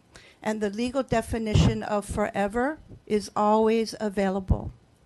So I just needed to point out I'm Hanai by the Mahis. I'm not too sure, you know, Ka'u Mahi LLC, of course, caught my attention. But I just wanted to also point out that Ponk at this time has no policy on native tenants. I have a letter stating so from Department of Finance.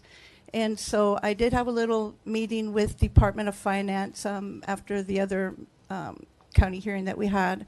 And I explained to him about the native tenant rights, and perhaps we need to, you know, look at that so far as the charter goes. But I believe that the way the resolution is, the resolution is written, that perhaps we could include native tenant rights in there, even, and maybe do an ad hoc committee for the area so far as what native tenant rights are, what they're entitled to. I also want to say, so far as the heirs of these Land Commission awards, You have 30 seconds to summarize. Thanks. To please do due diligence so far as these heirs, and that perhaps we could even save money by doing a memorandum of agreement or memorandum of understanding, which is actually a no purchase, since we are facing deficit to Ponk, considering the tax revenues and whatnot. So under cultural resource management, that is possible. Thank you. To work with the heirs. Thank you. Thank you. Now your next one is on. Okay, let's see. 1012, communication 1012.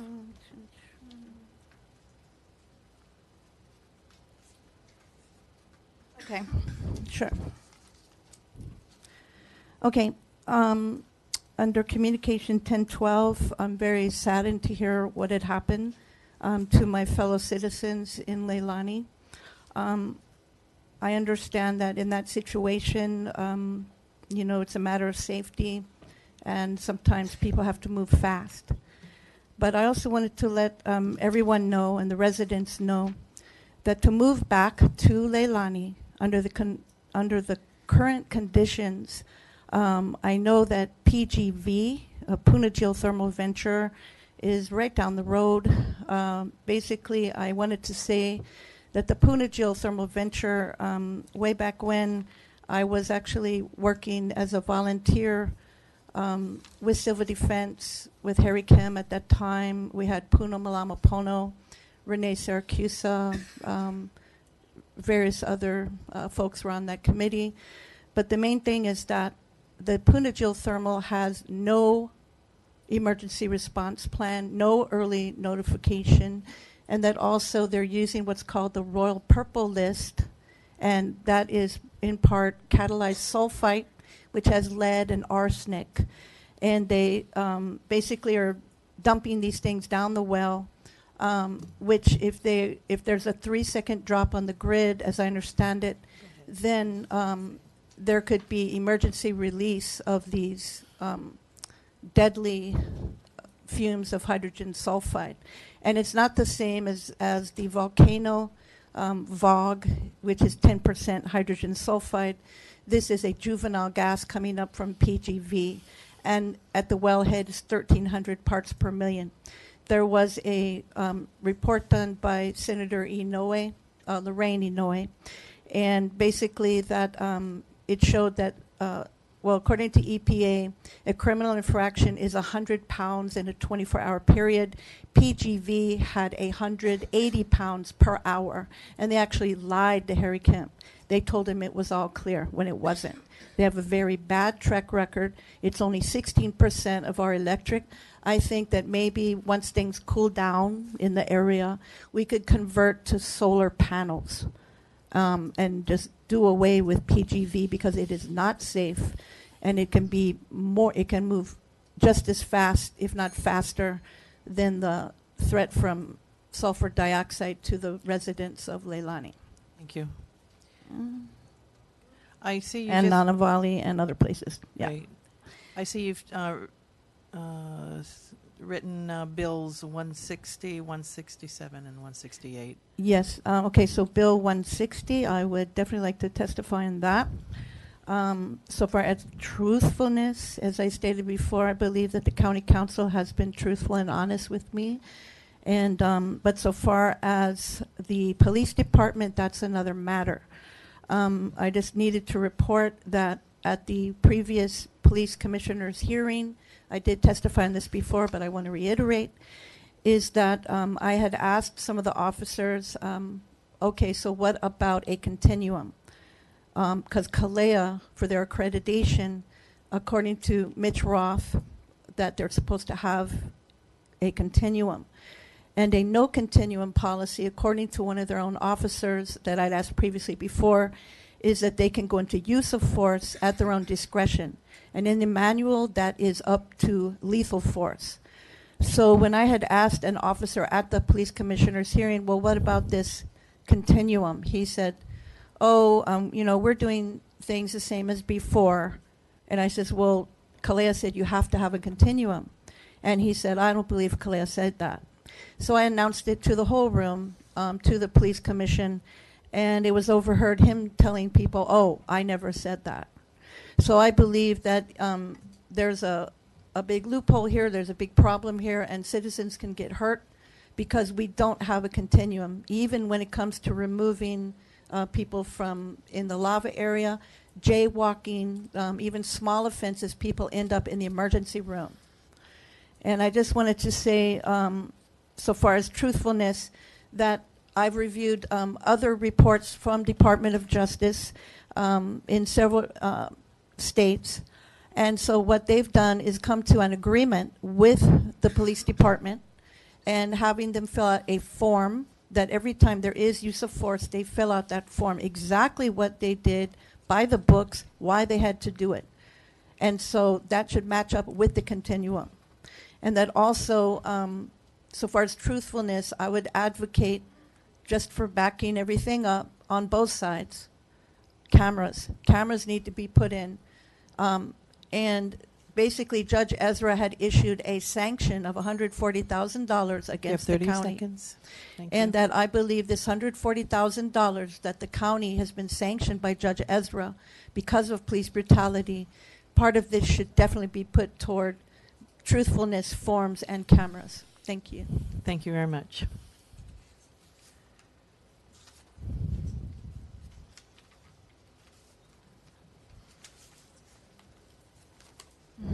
Okay, I'd like to go to a more pleasant subject. But sort of not. Okay, Bill 167. So that's the ordinance so far as agricultural crimes projects. I just wanted to say that I believe that a lot of, maybe not all, but a lot of the reasons why there are agricultural crimes is people are hungry. And that maybe they can't afford fresh fruits and vegetables. And that maybe we should also be looking at ways of reducing these crimes. And that I brought in these sweet potatoes today because I was actually at Burger King having coffee before the meeting, and a big truck pulled up with all these sweet potatoes in the back. And as you can see, they might be a little bit off grade. But what happened was they ended up handing potatoes out to everybody, even me. and it was a multiracial event right there in the parking lot. And I thought, okay, this would help a lot. And that also there's a project where if you have a physical condition where you need more fruits and vegetables, that there's what's called the Same Canoe Project. So you get a prescription written by your doctor, and unfortunately we don't have it on this side. I wish we did, but it's mainly like Waimea, Kona, North Kohala, where you can take in this prescription and they'll give you about $162 for 3 months of fresh fruits and vegetables. If you go to nutritional training, you might get even more. But I also wanted to say that according to Department of Ag, that there is a restraint, bless you, there is a restraint on the use of agricultural lands that are actually land commission awards, rural patents, kuleanas, and whatnot. And that even within our own county of Hawaii, we have 20-acre parcels from the Lapuaihoi Sugar Company. I believe that's the name of it. And so maybe we should make, community gardening projects and different things. If the land right now, it cannot be sold because of the altered document of Dole crossing out Queen Little Kalani's name and writing in President Dole in 1896. So basically, these lands are just sitting there because they can't be sold. So maybe we should look at more projects of feeding the people. Thank okay. you. All right. So I believe this is down to my last one. Okay. So Bill 168, talking about the decreases of revenues in the real property taxes. And so I see in particular, of course, there's the PONC maintenance fund and also the preservation fund amounting to around $87,000. And as I mentioned before, that we can look at ways to keep open space by doing memorandums of agreement and memorandums of understanding and non-purchase agreements with the families to help preserve and conserve areas of great importance. Also that I would require that, if it was me, I would require that they show that they have clear title, because technically, as far as I know, unless there is a direct sale so far as from the kingdom itself, then those land commission awards and royal patents remain with the heirs forever. And so do royal patent grants. I also want to make mention that there is, it looks like around $3 to $4 million for the mass transit fund, a reduction there. And I just have to say that there's a lot of people standing in the rain, waiting for the bus to come. A lot of times, they are on time. There's different things that come up. But right now, we're just getting the double-decker back on the road. We're in need of buses. We're having to rent, like from Roberts and different buses. But I just believe that I would say, okay, perhaps we need that for the operating budget, but also to look at people waiting in the rain, and that at different places, say like Keau, there's a bus stop on one side of the road but not on the other. And that especially too for the workers going out to the hotels and whatnot, there's no way that they can all fit inside of there at 3 o'clock in the morning in the rain waiting for the bus to come. So I would just ask that maybe to look at these funds for the grants that were issued, to think about the people standing in the rain, and that these people need to have their proper protection there. Okay, thank you very much. Thank you for your testimony. Council members, I note that 11 o'clock is our next committee, and so we have approximately 10 more testifiers for this committee. I have a question for you, Mr. Clerk. Shall I take a recess of this and then come and see what we have on the next committee as far as testifiers? Yes. Thank you. All right, I'm going to take 2 more testifiers first, okay? And then we're going to do that. I don't want to crowd up the next committee. So I'm calling Kala Manamana Harmon up, and also Laura Ka'akua to the table. Those will be our last two texts that I will take before we jump to the next committee. Mahalo, ladies. Identify yourself for the record. You have 3 minutes. Whoever's going to go first. Aloha pumehana kako. My name Aloha. is Kalamana Mana Harmon, and I am a senior at Ke Kula o Navahi o Kalani o Pu'u in Kea'o, Hawaii. I'm here to testify in support of Hawaii County Resolution 650-18 so that the ahupua'a of Kahili Palinui and Kahili Paliiki can be protected and preserved in perpetuity. These areas, and specifically Waikapuna, are especially important to myself and my ohana. My great-great-grandmother, Mary Kawena Pukui, was raised by her grandmother, Nali'i Po'emoku, who was a native of Ka'u. Waikapuna served as her classroom, her home, her grocery store, and her playground. Much of what she learned as a child in the presence of her grandmother at Waikapuna was later documented in some of her most famous works, Native Planters and the Polynesian Family System in Ka'u, Hawaii, to name a few. What is so profound about this opportunity that you have before you to support this resolution is the fact that Waikapuna is not just an old fishing village that was mentioned in history books or archaeological studies. It continues to be a remarkably well-preserved historical and cultural site with a wealth of resources that helps to sustain the people of Ka'u. In a time where fishing grounds are being polluted, natural resources overexhausted, and native plants replaced by invasive species, Waikapuna continues to provide for those who respect and care for her. During my last visit to Waikapuna with my family months ago, I took a picture in one of those tide pools and posted it on my Instagram account with the caption, Waikapuna ka'aino ko'umaukupuna, meaning Waikapuna, the land of my ancestors. It wasn't until later, when going through my pictures, that I realized how special that last visit was. I hiked in there with my maternal grandfather, La'akia Suganuma, who shared stories with me and my siblings about his time there with his maternal grandmother, Mary Kawena Pukui. Someday I hope to share these same stories and make new memories with my grandchildren at Waikapuna. It is on behalf of my kupuna and my family that I urge you to pass this resolution. I humbly thank you for your time. Mahalo. Mahalo, Anui.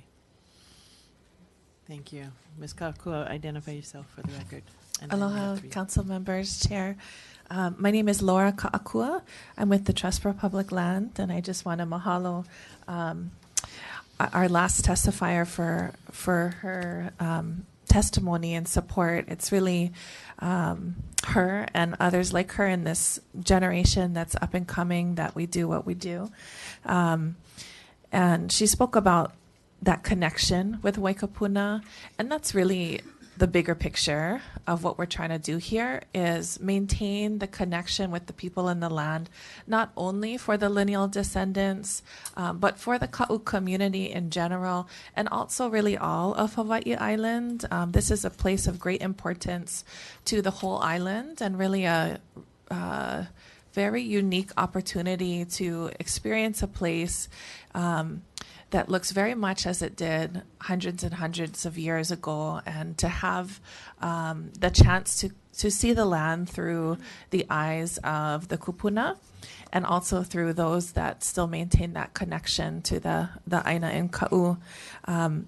We at the Trust for Public Land wholeheartedly support this resolution, and are grateful for our past partnerships with this council and the county in trying to working together to protect many places on Hawaii Island. We thank you for your efforts past and this current effort moving forward. This is a true collaborative effort. Attached to our written testimony, you'll find many support letters from many Ka'u community organizations, lineal descendants, those who are still connected to Waikapuna. And we just ask that you see this resolution through. Time is of the essence for this project. Tamie, representing the private landowner, was here. The landowner has given us a short window to work on this conservation purchase. He did mention that he does have 22 lots of record, and we're really trying to show them another alternative, which is community preservation and community stewardship in partnership with the county. We also already have secured $2 million from the state. The state has a legacy land conservation program, and so that money is secured, and we're just coming to the county now to really complete this deal and see the community vision through. Mahalo. Thank you, Mahalo, for your testimony. Okay, right now I'm gonna take a recess. I'll put Finance Committee in recess until Governmental Committee takes their testifiers, right? Just the testimony part. All right, we're in recess. Mahalo.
What we got?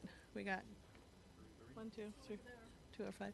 All right, council members, I believe we have quorum. I'm going to take the Finance Committee out of recess and continue with public testimony. And I'm very sorry for the inconvenience to everyone today, but we'll get through this, okay? I am going to be calling Keone Fox and Marcia May to the table. And if Andrea Rozanoff and Steve Sparks can get ready, they'll be next.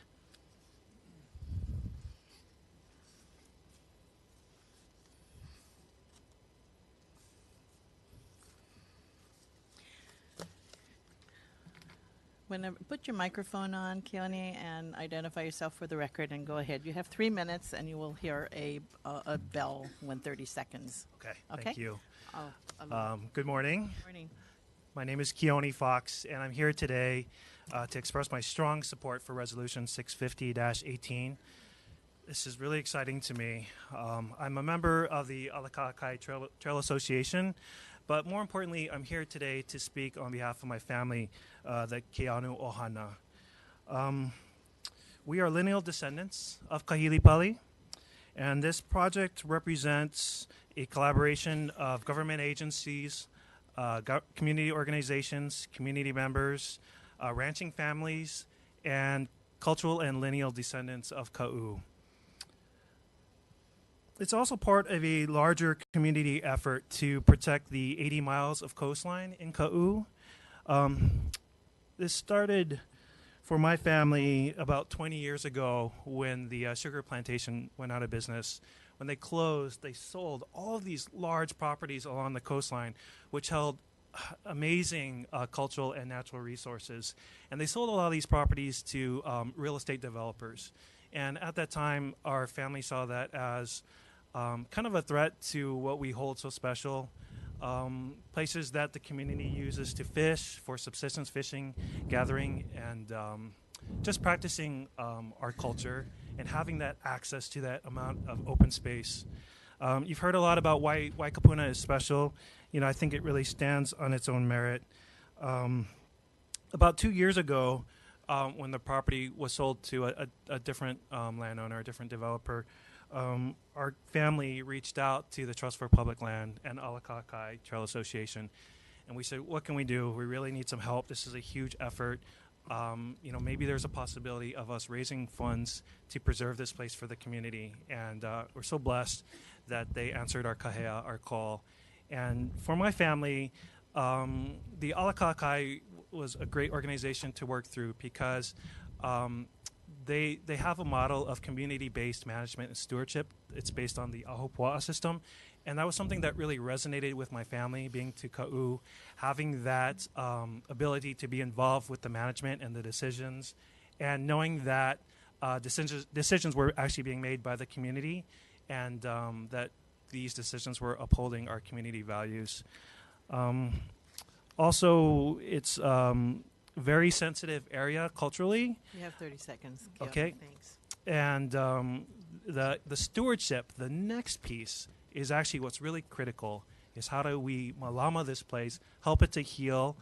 You know, if you just purchase the property, it's not enough. It's really, you know, that extra effort to malama the place, help it to come back and regain its identity and bring back these cultural connections. So I'll close with that. I just want to thank Councilwoman David for her introduction of the resolution, and mahalo to you all. Mahalo. Yeah, we're ready. Miss May, just identify yourself for the record. Okay, and go I'm ahead. back. By the way, my name is Marcia. It's Marcia, I'm Maria sorry. with a C. That's okay.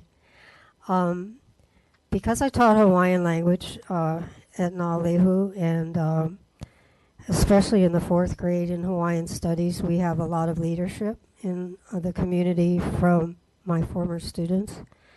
And as I mentioned to you, a lot of them have worked in the national park, and they're very conscious of preserving the life of the land and the people, and they have a love of the culture.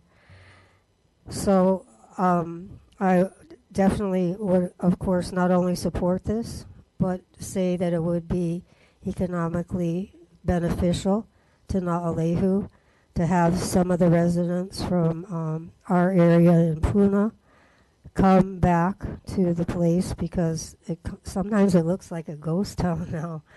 And perhaps people who have not been able to have their businesses in Pahoa can do that in Na'alehu, and we can have a nice, healthy community again. Because relocation in Puna is going to be difficult for those who didn't have the opportunity to have enough insurance to cover their losses. And I also wanted to say that because we made it a national disaster, we've received monies to help people get restarted again. And I wanted to even tell the police department that we were able to get cameras for them. So we can still use the funds that are here for our emergency to help with this development too, I believe, and relocation of people. And I really appreciate that everybody has a love of the land and the people. And the coastline, of course, is of such great value. And I think the last time I was down that way, there were mules too, right? So whatever I can do to be of any help, I would be happy to. I work with the senators, and believe it or not, I'm on an advisory for the mayor. I don't know how that happened, but I go to so many meetings. It's like, but this is really important, and I did want to back up everyone who is into the life of the land, which is all of us. Mahalo. Mahalo for your testimony. And now I'd like to call Andrea Rosanoff and Steve Sparks up and ask that John Rapogel and Sandra Baker please get ready. You'll be the next two. Hi. Put your mic Hi. on. Thank you. Is that it? Yes, yes. Hi, Identify I'm yourself. Andrea Rosanoff, and I live in Leilani Estates, and I moved back in last night. I slept last night for the first time in my home in 3 months since May 3rd. And it's wonderful to be back. And I want to thank you all for being here and taking time to listen to us. I think it's so important that you get this kind of information from not just us in Leilani Estates, the ones who are living there, the ones who are evacuated, but also the people who have lost their homes all the way down, vacation land and so on. There's such a number of them. Especially the ones that are still staying here or planning on moving back or trying to move back. This is an absolutely huge event that has happened, and it's wonderful that not one person lost their life. I'm so glad of that, and that's really important. But the other thing that's happened is we're never going to go back. because the whole world has heard about the Big Island in a way it's never heard of before. And you cannot put that back into the bottle. The whole world has heard about it, and you all know that, because my guess is you've heard from as many people around the world as I have. It's all over the world, and also it's a huge event for not only Puna and Leilani, but for the whole Big Island. It's gigantic. It will never completely go back, and I think that there's going to be a lot of people around the world who know about the Big Island now who are going to want to come and see us and visit us. It's just in them, and they're going to want to do that. I was lucky enough that I was a resident of Leilani, so I got my placard because my grandson's been living at the house almost all this time. And we got SO2 meters for ourselves because we didn't want to be endangered. And the SO2 meters, just before the lava stopped, was just at the very most 0.1, 0.2 parts per million. And we have 2 SO2 meters so we can compare. And up at our house is 0, 0, 0. It's a lot safer in micro areas than the overall thing that has happened. And that's one thing you could have heard if you had been able and had the process, and if Civil Defense had had the process of being able to hear from different, from parts of Leilani, because they could get more information in making the decisions that you have to make. And the county's going to have to make so many far-reaching decisions, and Finance Committee, very importantly, over the next year and a half, that's going to affect all of us. It's going to affect the whole island and the visitors that are going to come, no matter what, Yes. whatever we say. You have And 30 seconds. I'm sorry. Go Okay, ahead. and the Tourism Authority, of course, they need to put out that Hawaii is safe, which it is, and to maximize the visitors. But our towns, remember also that Puna has, this last thing I'm going to say, Puna has gone from the fastest growing area in Hawaii to bang, huge, absolutely huge. What's going to happen to it? All these decisions, and I also want to say, let's make these decisions together. Try to come up with a process where you guys can get the experience and the knowledge and the emotion and everything else from the people who've been affected by it as we all go forward together and make the best decisions we can for the best aloha for our island. Thank you. Mahalo for your testimony. Mr. Sparks, identify yourself, please, and you have 3 minutes. Hello, I'm Steve Sparks, and I'm a Leilani resident. I'm also on the Leilani Residents Group. We formed a group. We've got about 200 people now who have communicated with each other, and we have concerns. We are having a problem with changing policies. We need clarity as to what the policies are.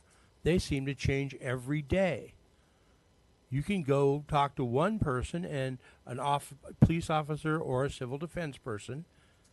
Nobody knows what's going on.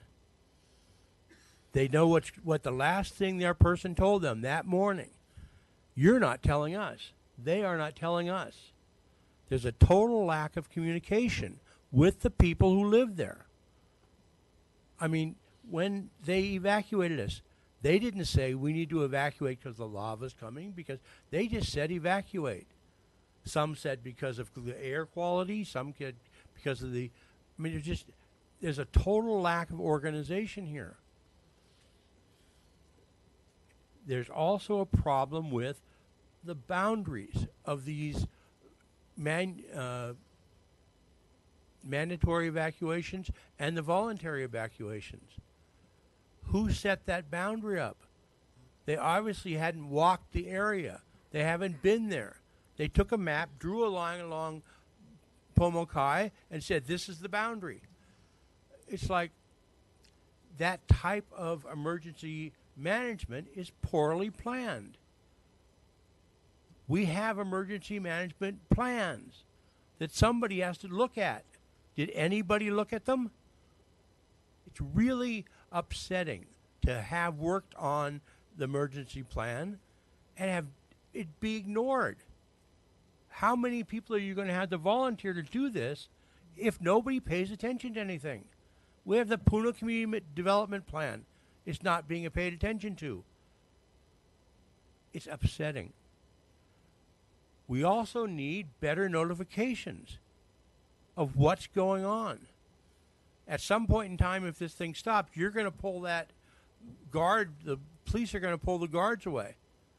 How are we going to protect our homes now? We've had one guy shoot at somebody else. Is that what we want? You have 30 seconds. Thank you to summarize. It's a matter of we need a plan to go forward now. We need a plan to know what's that going to cost us. You're the finance committee. How much are we going to spend? Like Russell said, we've got to get guards. We've got to get a whole policing situation because of the evacuation, we have a whole bunch of empty houses that people are squatting in now, even with placards. Things have to change, and we need a plan. Thank you. Thank you very much. I will call Mr. Rapogal and Sandra Baker. Please come up to the table. And council members, I have a request from Mayor Kim that when I take my last two, we have one more testifier after this. He would like to come and address the council regarding the testimonies that we've heard this morning. So I'm going to allow the mayor to come in and say a few words. He is not feeling really well and he needs to leave. So I'm going to give him the opportunity after this. Mr. Rapogal, go ahead. Identify yourself for the record. My name's John. Oh, hello. Aloha. My name's John Rapogal. I'm from Ka'u. And you've heard me speak about the Ka'u coastline in the past, so I'm not going to go there. Yesterday, I had the opportunity to go and speak at Ke'au High School to the Pahoa Ke'au Ka'u School Complex. Teachers, principals, counselors, what have you. And in my talk, I pointed out the value of getting our youth and the children back on the land in various different places, whether it's coastal, forest, so they begin to know their Aina.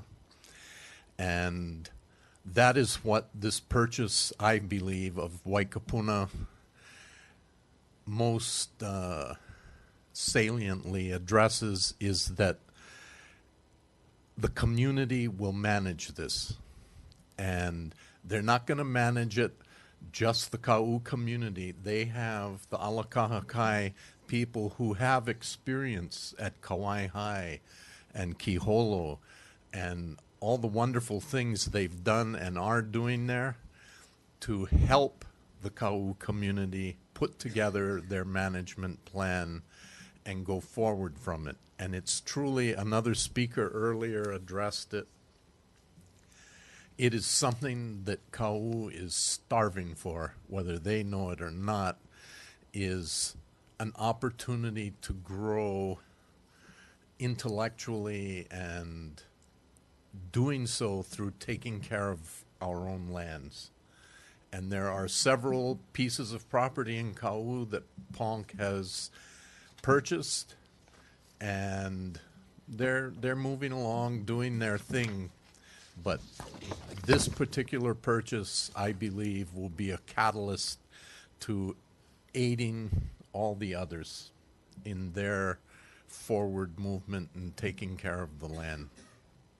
And I totally support the purchase of this. I hope it happens. Thank you very much. Mahalo for your testimony. Ms. Baker, go ahead and identify yourself for the record. Sandra Baker, aloha. Is your mic on? Can you just press it again? There. Sandra Baker. There. Aloha, Thank you. everyone. Aloha. I am the owner of Strato's New York Pizzeria in Pahoa and soon to open in Honolulu. I have lost 86% of my business. I've lost 10 of my 15 employees. I can barely keep the employees I have. And we're probably about 3 days from closing. There is no help for us. The only thing we're told, oh, you get SBA, SBA. SBA told me it's going to be several months before I would even see any money. We can't hold on any longer. I have a business ready to open in Honolulu. It's been stuck in a permit issue for a year and a half. Valerie Poindexter, I believe, knows about it. I am one signature away from getting that permit. It's in the fire. If I get that one signature, I can open Honamu and carry Pahoa until we move to the new Punakai. All I need is to get that Honamu open so I don't have to lay off any more employees and we can continue to serve the community. With that, I'm done. Thank you. Thank you very much for your testimony. And our last testifier is Rick Warshauer.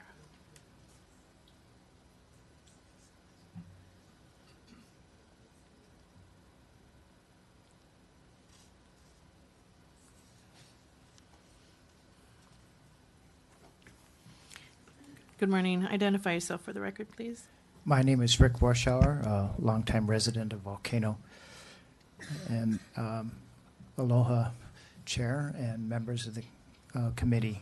I have come to provide strong testimony for Resolution 65018. And I do so as representing myself. I just wanted to highlight a couple of the attributes because it's been a long morning and early afternoon for you. The cultural resources of this property are stellar, and they've been recognized by many for a long time. Some are less known. The remnants of the part of the Ka'u field system up at the top, and they extend all the way down to the coast. And they are there, and we're lucky that they're still there, and I look forward to seeing them kept forever. There are natural resources that are often overlooked. There's beautiful coastal vegetation, and in concert with that of Waiohino to the south, it's the most extensive and best quality coastal vegetation left on the island. The Big Island has very little native coastal vegetation left, and it would be really good to preserve the largest chunk we can. And for all of those who've been there, they know that the vistas are unique in this area. You can, from up above, you can see all over looking outward. And when you get down to the coast, the polys block the development, and you have a totally different inward feeling that's very special. And another attribute is that there are active leases on the property, and they will provide revenue to contribute to management in the long term, because that's always a bugaboo when new land comes. How do you pay for what you want to do? And this comes with that, bundled with it. And a significant portion of Ka'u's history, one that's been highlighted a lot, is represented in this place, and it's a key part of the coastal chain of parcels that people have wanted to be protected from development for a long time. And right now is our last chance. 30 seconds. And I really hope that it can be, the purchase can be completed before the other alternatives wind up playing out. We've seen too much of the latter. And if I could just real briefly speak to the previous resolution, 1012. Sure. I've heard a lot of complaints, and I just want to offer my appreciation to Civil Defense and other county participating agencies for all they've done in very trying circumstances with one disaster set after another being thrown at them. The resources are thin, and they've done the best they can. So I just wanted the public to reflect that too. Thank you very much. Thank you very much. All right, I believe we don't have any more testifiers in the room or at our outer sites, so at this point I'm closing public testimony. And I don't see the mayor here as yet, so what I will do is proceed with the agenda until the mayor arrives. I think, I'm sorry? Well, I'm going to take things out of order, Ms. O'Hara. And here's what I'm going to do. The finance items, the communications, and the bills regarding finance department, I'm going to keep to the end of the the agenda. I would like to take communication 1010, 1012, and resolution 650 during our lunch. I don't believe we will have a lunch today, but we will proceed. So until the mayor gets here, could I please call up Mr. Doug Adams and Mr. Clerk, can you please read communication 1010? Communication 1010 requested presentation by the Hawaii County Charter Commission regarding the 2018-2020 Charter Commission's plans, objectives, and timeline. From Hawaii County Charter Commission Chair Douglas Shipman Adams, dated July 24, 2018. Thank you. Please, a motion to file communication 1010. Motion to file 1010. It's been moved by Mr. Richards, seconded by Ms. Poindexter. All right. Aloha, mahalo. Mr. Adams, proceed. Madam Chair. Thank you very members of much the for your council, patience thanks. this morning. I get to leave after this. Yes, we all know. I appreciate all that you do as well. Thank you for allowing me to come speak to you today on behalf of the Charter Commission. This will be one of the few times, as a matter of fact, the next time may be hopefully a year from now. The idea is to just give you an idea what our plans, objectives, and timelines of the commission are. We've had a single, when you need me, by the way, to cut off because the mayor shows up, you'll let me know, right? Because I'll just be quiet at that point. Yeah. Would you like me to, why Yes, don't I do I'm that? sorry. That's fine. I'm sorry. That was quick. Thank you very much. No. Aloha, Mayor. No, you can come up to the table and please don't rush. Ah, good. I could catch my breath a little Yes, bit. yes, please. Oh, well, all I was told was they're waiting for you, so. Well, I tried to give a 5-minute leeway for you, but I'm sorry. Go ahead. Whenever you're ready, take a breath. The past couple of days have been really emotionally up and down. I told our whole EOC staff that we have to be aware of what's happening to us emotionally so we can go forward the right way. Because most of them have been working so many hours and so long on high tension things. On the record, I told human resource man back. I have a right to kill myself, but I don't have the right to kill staff members because of what I was demanding of them. Of working full-time up there 7 days a week, and when they can find time to come to this place and do their regular job. All I can say to this council and the people of this island is, I'm sure we did some things that we could have done better. Absolutely. Always that is the case. But what we're trying to do here, I think, is with only one mission, is try to do what is best for the people of this island. I'll give an example of just yesterday.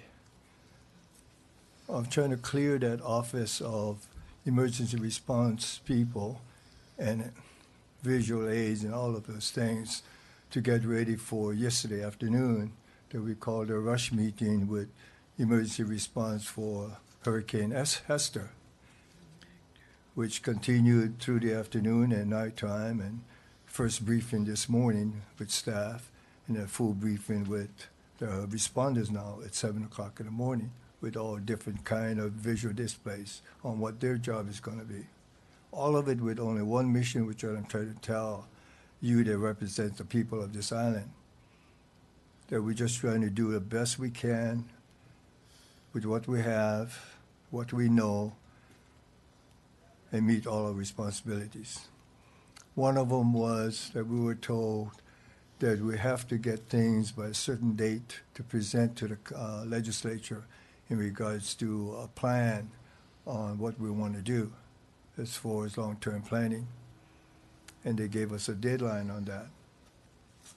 Even that, this morning, I am told of the dissatisfaction of my work because I did not involve certain people.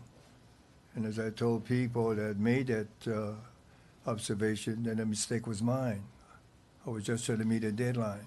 I had to give it to the governor and present it to the council, and because the criticism is that I did not afford opportunities for input. I don't think that was a mistake, but because what we're trying to do is develop a conceptual plan of what we want to do, and it is that conceptual plan that you present for people to make input. And that is what we're trying to make the legislature understand, because God knows I need their help as well as the governor's help. And I'm not going to do anything stupid to offend them, to risk jeopardizing any possibility. But I do want to say something to this council, because you represent the people, of what we're trying to do in regards to that long-term plan. I think if you look anywhere in the 50 states of the United States of America, you will not find a county government level that is trying to do this type of planning and care of the people that we represent. Because it is hard work, it is complicated work, and it is work on top of your work. Even back to the tsunami of 1960, where is the only resemblance of what we're trying to do, and it is much more complex than that. It was the state government that did that, took the lead, not the county government. I think if you look at a lot of the things we are doing, it is almost all of the county government lead to do it. I think, we would be blessed if someone else says, no, that's our job, we'll do it. Would you just participate with us on it? Because time is in essence, we're doing it. But to you, the members of the council, the community of this island, the legislatures, and the federal government, it's a conceptual plan, rushed, so we can meet deadlines, so we can ask for a special session, so we don't jeopardize this one possibility of a good chance of doing something or long-term development for this island and the thousands of people who got caught in this situation. I talked to someone in California last week, and I said, I understand the governor declared a state of emergency for your state because of your horrendous fires. And he said, yeah. And I said, I'm not making fun of anything, but that's California. And the latest I read was 500 homes got destroyed. At that time, we lost 700 homes in a small place in Lower Puna. We are trying to do everything proactive. I listened to some of the testimonies this morning, as you had to sit there and listen to all of it. We will follow up on those things that are valid, and I assure you I'll pick on one thing. And I thought, okay, the mistake is ours because we thought we did a fair job of communication, but obviously we did not. And I learned that in being a teacher, when students make mistakes, you better look at yourself because you didn't teach them well enough. And more than one of your testifiers said that we cut off the electricity. There was enough information by HALCO at the careful consideration of trying to prolong the electricity as long as they could without jeopardizing the safety of others because the lines were all being affected. The county government has no authority except if we deem it an emergency that you have to cut it off. Like if a house is on fire, the fire department requests power shut off. We didn't shut off the power. Hawaii Electric Light Company did everything they could to prolong that the power was not shut off. And they notified us that they were going to do it.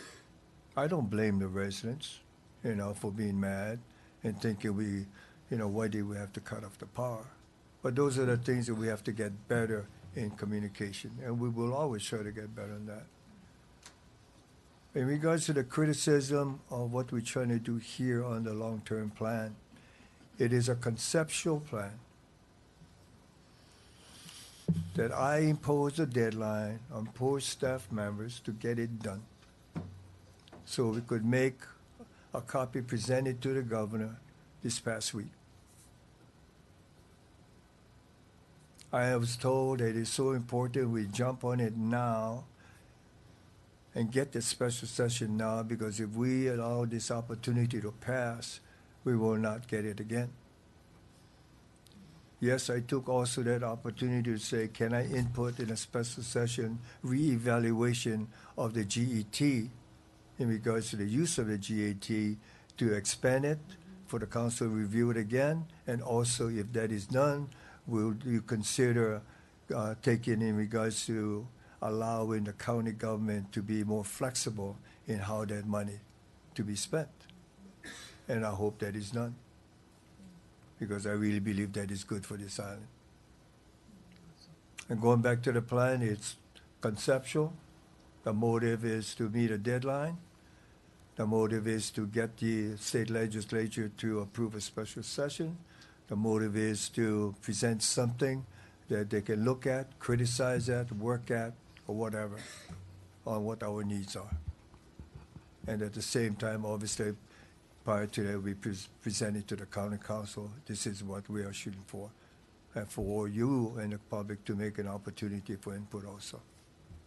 I'll answer any questions that you may have. Mahalo, Mayor, for coming down and presenting that.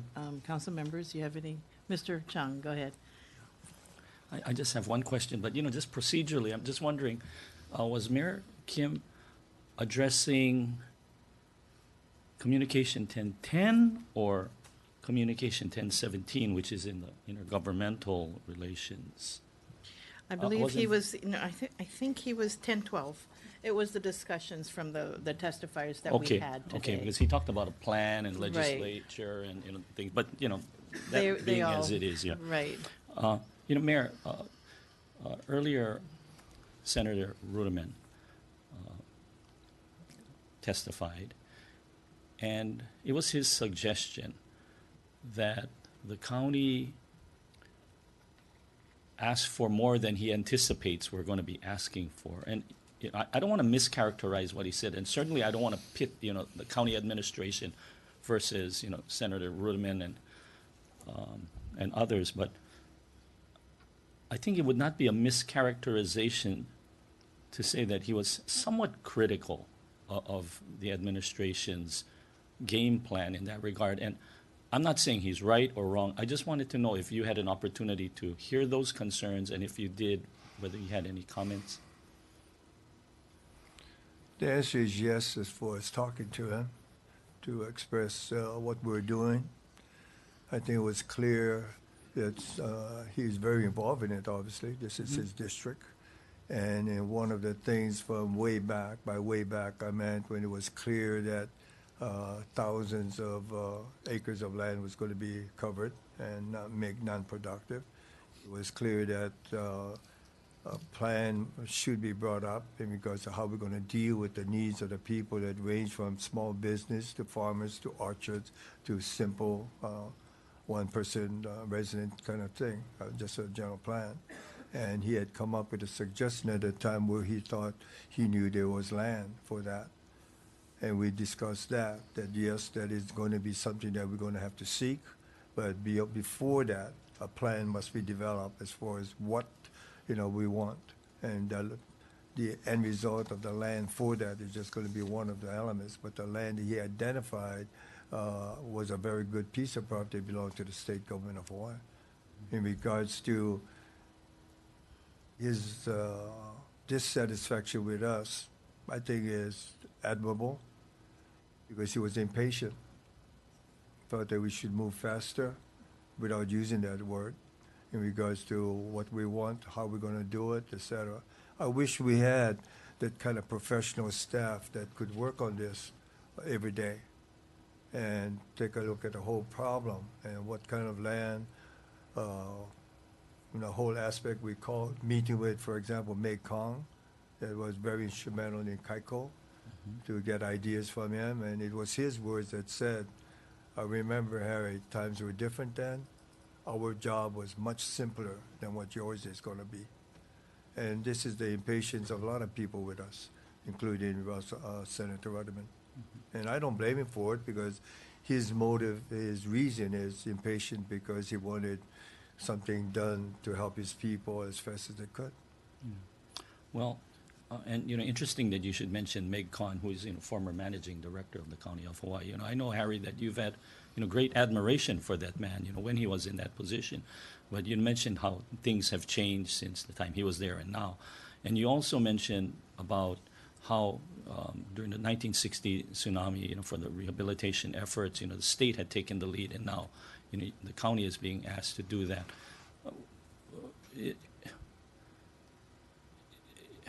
What have the efforts? What kind of efforts have been made by the state? I mean, why is it that we're taking the lead on this? I mean, it seems that they have the greater resources, and we're going to be asking them for things. Ultimately, they're going to be making the decisions, right, in terms of financial resources. I'm wondering what kinds of efforts have been made at the state level, and what more can we expect from them? Thank you for the question, Mr. Chair. I'm just hesitating, but I'll make sure that I answer it correctly. And again, I want to reiterate, I'm not trying to pit, I know one side versus the No, other, but we need full information as well. I definitely know you don't intend to do that.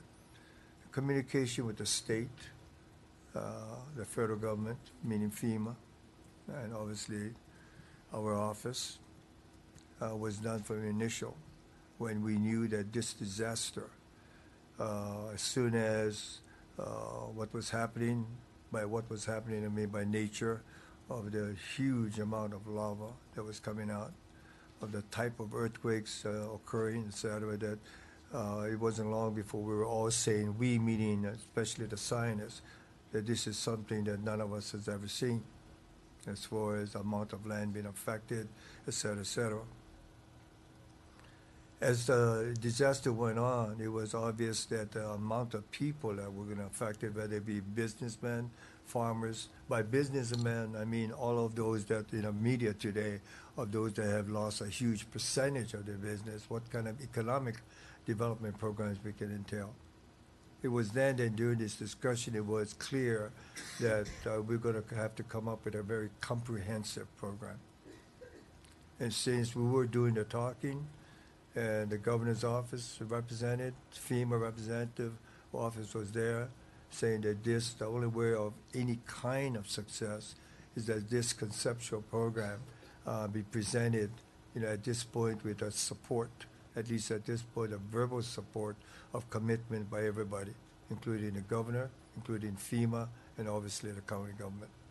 And everyone there at that meeting said, this is something that's got to be done. You have our commitment, we will support it. And therefore, we took the lead in doing it. Okay, thank you. Thank you, Mr. Chung. Ms. Leilani? Thank you, Chair. Thank you, Mayor, for being here. And thank you for listening to a lot of the testimony that was presented related to Communication 1012. And those were my exact same takeaways. The community was frustrated. The information was challenging to get. And we do live in different times. There was a time where radio reached everybody. But now people get information from social media, from the radio, from word of mouth. And I really do appreciate you highlighting that communication is the key. Having said that, and listening to you acknowledge that that could be done better, what can the community take away from this point that you would suggest to make that better for future events? Let's just start there. I think that's what the community really wants to hear. We're learning our lessons. It was a tough lesson to learn, something very complex and comprehensive, something we've never experienced. But I want to put a carrot out there so that the community knows that we have listened, we have learned our lessons, and maybe there's one or two suggestions on how to better communicate. First of all, I thank the council for allowing a situation where the community can come forward, because that's one of the ways we learn with that. But in answering your question is, give us what just occurred. We knew that volcano for a while was greatly affected by the loss of business. We knew that school was going to start, all of those things. We knew that the cracks were widening. We were monitoring that almost 24 hours. As soon as an earthquake occurs, no matter what time of the day or night, the road was walked to see if there was any hazard that had to be patched or slowed down or whatever, or fixed. It was quite clear last week that we needed to ASAP make an alternative road, although we had paper plans what to do. National Park was contacted personally by communication, by letter, as well as by person, to review what our requests were, because there was a first alternative. It was clear after visitation there that that was not possible. It's emergency vehicles only, to literally almost be a walk-through. So by general population. So what did we do last week? Public Works worker went house to house in the golf course subdivision notifying. What did we do after that? Immediately schedule a meeting the day after with the whole community. And those are the things that, if you look back, I told the community that I wish I was further ahead of the game, that this was the week before, that I don't have to rush this, but that we didn't project that kind of damage was to be will occur. But on that, a house-to-house was done. On that, a rushed meeting was done on the night of Thursday, to tell them what we were going to do. In regards to the other kind of concerns expressed by people here, I think you know that initially we were having meeting with the community twice a week because of time demands, because it wasn't just us going there, it was every agency that working there had to be pulled out and to go there. So we changed that to once a week Tuesday. On that, we changed the meeting format by having every agency had a lot of information to set up stations that people could come up to the station and ask individual questions before and after. All of those things, as you can see, are adjustment made as we go along to improve communication. You take like the mass evacuation like we had to have Kapoho and Vacation Land that commenced in the middle of the night. Even with that rush, we wanted to make sure our message was clear, that every house was given a printed instruction, why they were being rousted, and what the instructions were as far as when to complete the evacuation. I am proud of a lot of it, Councilwoman Leilani, but you are right, and I hope I admitted it openly. We learn from each one. We'll try to get better. I think we are getting better. In regards to our messages are duplicated on Facebook also. We make messages at 6 o'clock in the morning to try to get that done because so people go to work. And we make one in the afternoon as well, on schedule, and intermittent if necessary. And that is also on Facebook. It goes on hard copy elsewhere, as well as the people who sign up by phone messages. Every radio station get the same message.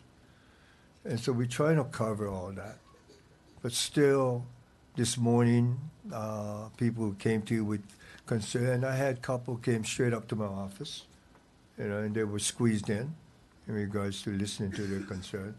I won't give her name, but her concern, I think, was expressed that we had identified her property as uninhabitable, so therefore made her ineligible for a loan. And that was a miscommunication, I would just say on our part, because certain information did not filter down.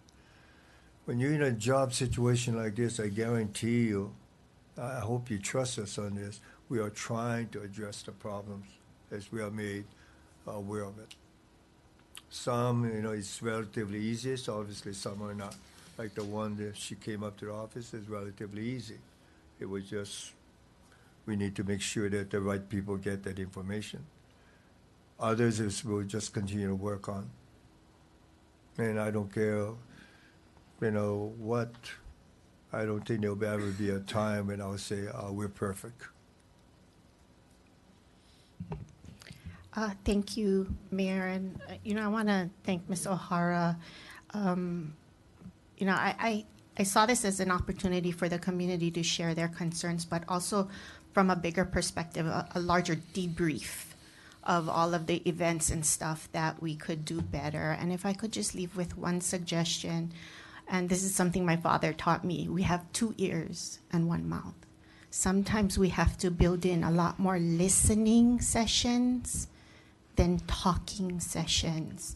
So I know that's rather challenging, but as we disseminate information, we also have to carve out time to listen to ensure that the community is actually getting the same takeaway from the information.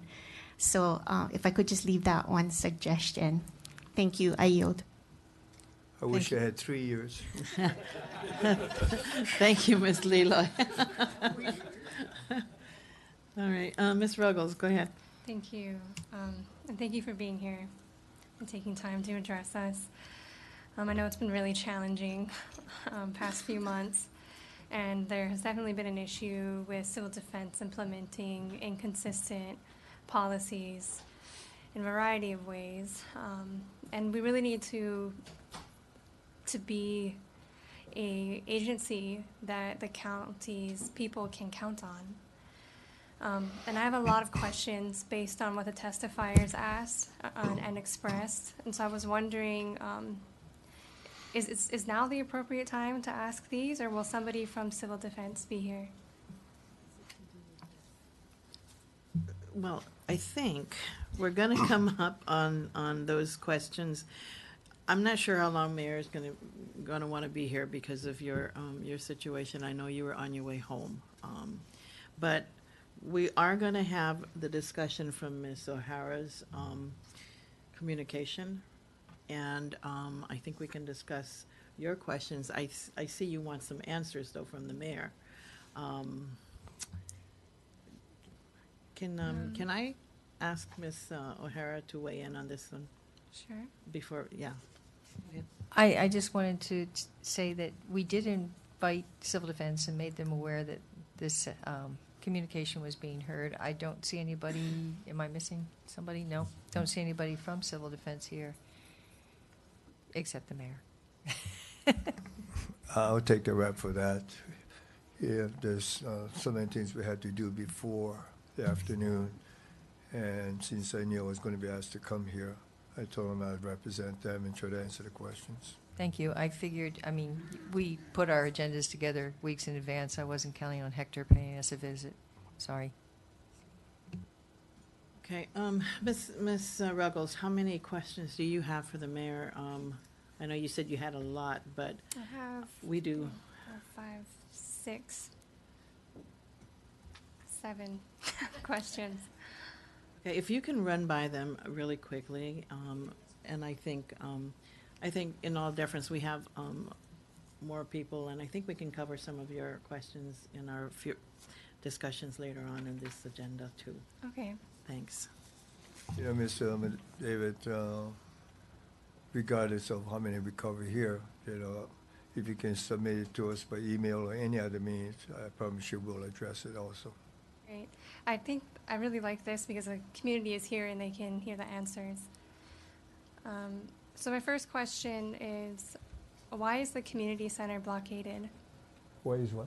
Why is the community center in Leilani blockaded? I'm just going to answer in general, and I'll follow up in this area. I think certain areas, when we address the Leilani Estates community, we told them, please understand this.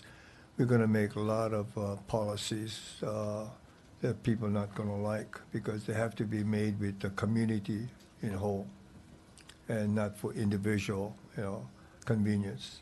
In regards to certain areas of the community was blocked off a simple reason of enforcement on safety and hazard factor and risk factor, whether the community Senate was involved in one of them. And I'm not that absolutely sure, but I can follow up. But on a general basis, the area is blocked off for security reasons to not allow free access by people that don't belong there. Okay. That's, if I may elaborate on that, Ms. Ragos, in making policies, whether it be in a coastal area or any other area, that was the biggest problem. If you're not dealing with a lot of people, it's easy. But when you're dealing with a place as vast as that area there that extends all the way to the coastline,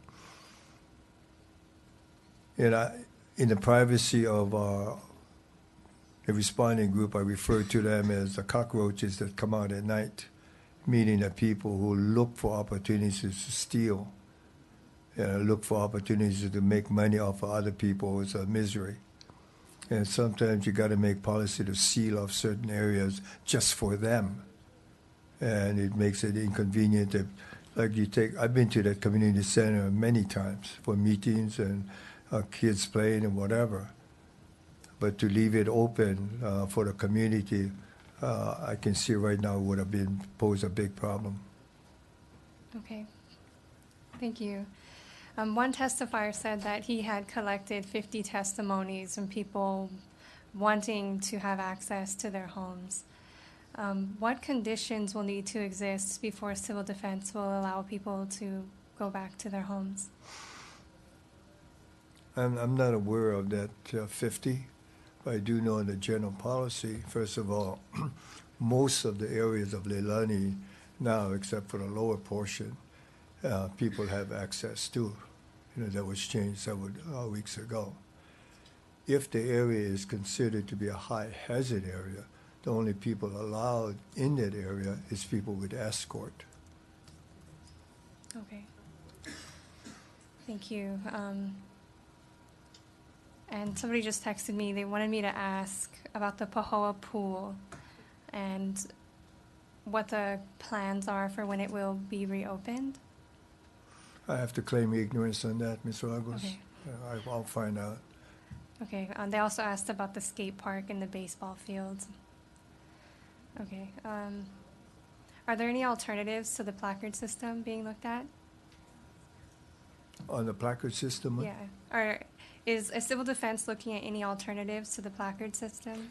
Right now, as you know, the whole situation has changed because the lava is no longer a threat. Mm-hmm. Toxic gas is no longer a threat because it's, I don't know what's going to happen, but it seems to have shifted to pool a little bit because pool now is emitting gas that it hasn't emitted for months or weeks. And that has to be evaluated. But in regards to hopefully, if the physical threat of the eruption is that why roadblocks were made and evacuation areas were made is no longer, necessary. And it is our goal to lift the evacuation order for the whole area. But that has to be evaluated. We evaluate that not with our expertise, but with a White Vulcan Observatory expertise. People think that we judge it strictly by the fountaining. I wish it was that simple, because that rift line, not a scare tactics, but the southeast rift line runs right through Leilani Estates. And that horrendous things of, we counted, 25 different fissures, and most of them were through Leilani Estates. And people have to understand that any one of those old fissures could have erupted any time. We just don't have the knowledge which one. We were all shocked, truthfully, when fissure number 8 kept exploding. And then to the volume it did, that required mass evacuation in no time. And consensus by HVO is any one of those fissures that could happen. And that's why we had to make evacuation policies based on that. Mm-hmm. But if this quiet period extends, and HVO will make that determination based on tremors and everything else, then hopefully we can lift it. All right, thank you. And I do want to conclude that with this. I hope everybody watching or listening know that the people who have to make the decision to tell people you cannot stay in your home is not an easy one. All of us, to some degree, we have homes, and even tsunami, we know how hard it is to tell them to leave. And especially something like this, when you say leave and inside, you know, there's a possibility they'll never see their homes again. Just like all of Kapoho and Vacationland people. You know, when they left that night and early the next day, they never saw it again. And that was the bulk of the whole. Over 500 was in that area. And the decision was not an easy one, but it was made because we thought it was that big a threat.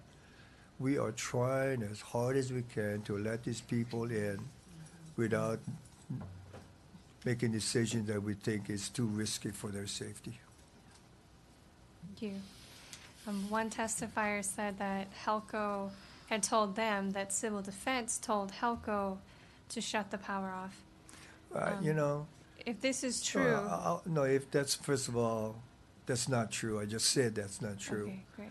Our instructions to Halco is to keep the power on as long as possible for any kind of normalcy in life. For a worker to say, blame civil defense, say, I'm so used to that, it just goes here and out the other year. I don't mean that to be facetious or anything, but I've heard it said, oh, civil defense said this, civil defense said that. And it's common for people to say that. But I just want you to know, and whoever is watching or listening, the decision to shut off power or water is not an easy one.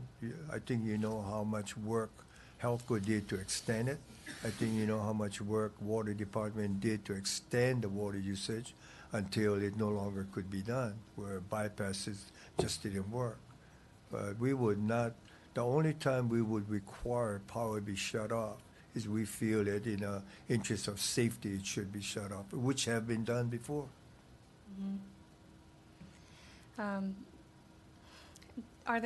Is Civil Defense looking at any new strategies to include the Leilani residents in on the decision making moving forward? In regards to decision making for safety, rarely. There are times when we don't seek input on especially decisions of safety for the whole. You will have an impossible situation of, because not to get rude about it, but consensus for those kind of decisions should be made on only the mission of safety and not popularity of numbers game. And naturally, I don't blame this side for saying yes and that side for saying no. I don't even pretend to do that. And I will not pretend to do it here. When we make decisions, the evacuation lines is made on the best information we have on safety and enforcement of it. Okay, so assuming the answer to that would be no, Pardon? that Civil Defense is not willing to include any Leilani residents in on decision making. I just told you what my answer was to your question in regards to when we're going to open it up. Some of the times, you know, in regards to safety is not a physical safety, it's the element of protection from looting or those other kind of considerations. But in regards to now, you know, in regards to opening it up, it will be based on what HVO tells us of safety. Okay, thank and you. then we'll let the affected residents know as soon as possible. But I think if you talk to many of the residents, fluctuations has been made in regards to passes, in regards to hours, etc. I'll take the hours, for example. When we first made it, it was based on 6 o'clock in the evening. Because of their concern, it was extended. You know, those things naturally as input from the public. Great. And my last question, do you have any comments on geothermal? Geothermal? Well, geothermal was a nightmare for a while when this eruption occurred, because of the simple fact that they had three, if my memory recollects right, production wells and 4 or 5 injection wells, that if you did not mitigate some kind of action and lava burst the pipes, we would have a tremendous problem of hydrochloric acid release. Right. And actually, that's why I asked the governor for a certain person to be with me 24 hours a day to develop a plan to seal it. And it was a lot of work, but it was done. So there was no threat there. Now, if your question asks in regards to where do you go from here on geothermal, that's totally, I would use this as a podium opportunity. You know, a bill was passed called Act 97, that took away all the responsibilities of the county government in the enforcement regulations in regards to geothermal industry that now belongs solely to the state government of Hawaii through Act 97 that was passed a year before. And I will proudly say, I stood up and said, this is wrong. It should not be. This affects the people of the island of Hawaii, and the people of the island of Hawaii, regulations on this should be by you, the county council. Now it belongs to the state. So my answer is academic. In regards to what will happen, first of all, industry has to make a huge decision because on the public safety element, I will not discuss any possibility of opening that area up to any kind of activity until HVO says it is a safe issue. Yeah, I agree with you. The people who live in their community know what's best for their community. Well, thank you so much for answering my questions. Thank you. Thank you, Ms. Ruggles. And council members, if there's no more questions for Mayor Kim, I would really want to let him go home and rest, but I really appreciate. And only that because, the doctor made me promise that. I know, and I know. We sort of figured that, so we don't want to be responsible for you not listening to your doctor, okay? So we really appreciate that you did come down because I know you wanted to address some of the concerns of the citizens. And I think, Mayor, from what I'm hearing or what I heard this morning, I think from your position, what the decisions you make, I think the people are affected on such a human level that sometimes they don't connect, because they're coming from a place that we as government decision makers, have to make decisions not based on emotions, but all of these people are very emotionally distraught, and so I appreciate you coming in, and I thank the testifiers. So this will conclude our. I would like to take this opportunity now to just speak as Harry Kim. Like the hundreds of other people like me, we lost something so special that no words can describe it, as far as the lifestyle, the beauty, things that took 1,000 years for nature to develop. And the pain is something that the sadness will be there until forever. But I will say this, I really believe a good percentage of the people understands what we've been trying to do and to some degree appreciative. You take like the hard work of the shelter. You won't find any jurisdiction that will entertain, good food, the best they can do for 500, 300, and 100 people, 24 hours a day, that kind of thing. I was just talking to someone when I first learned about Florida evacuation. What do they tell them? Go north. They don't tell them shelter here or there or worry about feeding them tree, nor do they have programs to follow up long term. We all know about the horrendous examples of tragic fatalities because of no programs. But what I want to conclude here, we develop a conceptual plan which I think is very important for not only Puna, but for the island, as far as economic growth, etc. We really need a council to be involved. We really need your time and to get involved with us and the support of it, what you finally support when we go to the legislatures to promote this plan. Thank you, and I think we look forward for you to bring forth and share that conceptual plan with this body so we can, at least weigh in and help support you in that way. So thank you. Ms. O'Hara? Can I just quickly make a quick one? Yeah, I'll try and be real quick. All right. There were some things that were brought up in testimony this morning that require administrative relief or can be done through administrative relief. And one of those things is business property tax relief. I spoke with our real property tax director, and in the last emergency declaration, it had been recommended that you consider real property tax relief for the Pahoa Village businesses as well as up in Volcano, where things are really rough. The Volcano Village folks are not here today because they have a cruise ship visiting, and they're able to serve lunch and everything. So all the businesses up there are doing business today, so they weren't able to make it down. We have some written testimony. But is that a possibility that you might be able to consider doing that? Because they're on the edge of going out of business. First of all, Mr. O'Hara, thanks for bringing that up. On the positive side, I think you know that the county really had initiated reliefs almost immediately to those that we had policies on. On what you're asking about of more relief, I got a memo on that, and I immediately sent it to the people I depend on, the tax department, to come back with recommendations. After I'm through here, I will talk to them to see where we are on that. I appreciate that. And the other thing, and this is something I perhaps you have ideas how you can impact, because this comes under the state's emergency declaration, and it's the doe care citations. Not only are they very extreme, $5,000 fine, all of the reports I'm hearing, and these are persons who I actually have known for years and years and can trust their reports, are not being treated in a very nice manner at all. And they're receiving these citations for doing what is just basically normal activity. Is there some way we can get a handle on that? I know this isn't a county action, it's state, but the complaints are huge, and much of this is taking up time at the courts right now.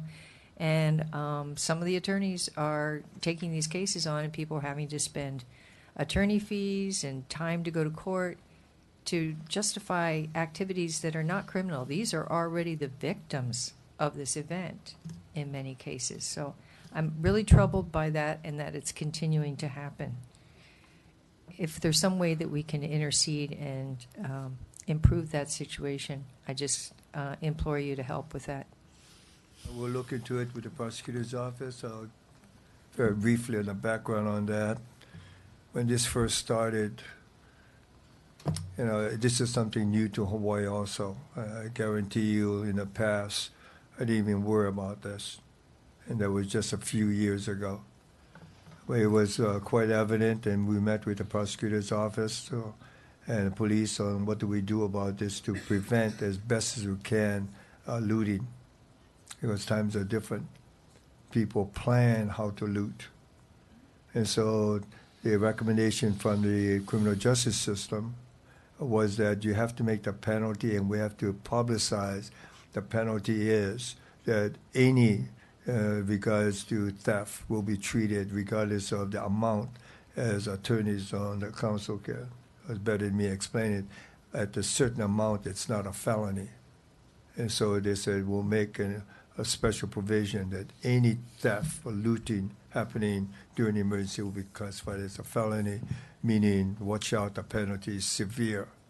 And it is in that discussion or realm of proposal that they got caught up in regards to person trespassing, et cetera, et cetera.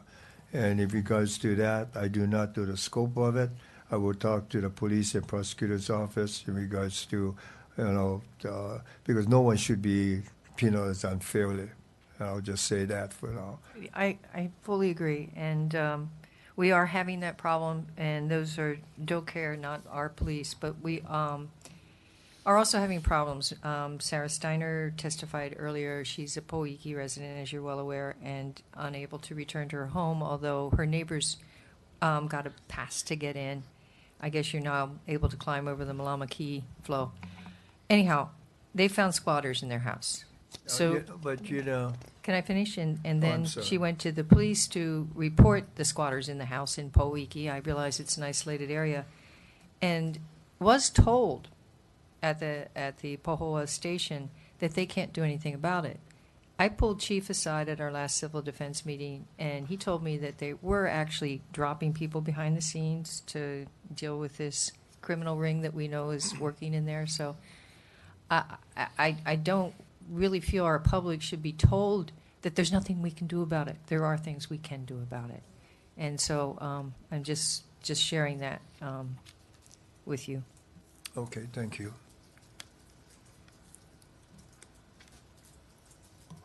Are you done? You yield? Okay, thank you. Mayor Kim, again, thank you very much for coming, and best of health. Go home and rest. Thank and you. we're going to continue. My lunch hour's over, though. No, we don't have one today. Thank you. Mahalo. All right, I guess Mr. Adams.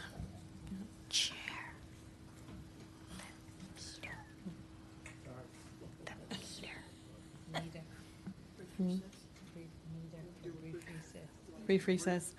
Okay, we're going to take a feed your meters, and we're going to take a 5-minute break. Okay, recess. I was like.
Council members, we're gonna get started.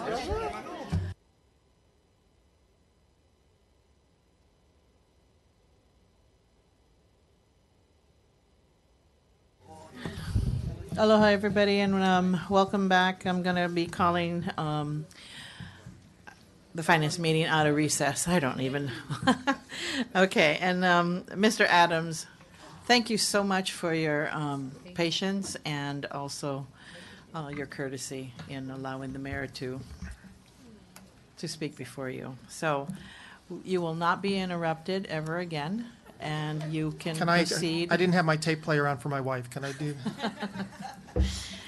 Unfortunately, this is being You will recorded. have She'll hear this, I know. Our undivided attention right now, okay? Proceed. Thank you again, Madam Chair. Thank you again for allowing me to come and speak to you today on behalf of the Charter Commission. This is related to Communication 1010. I just wanted to, on behalf of the Commission, present you with our plans and objectives and our timeline.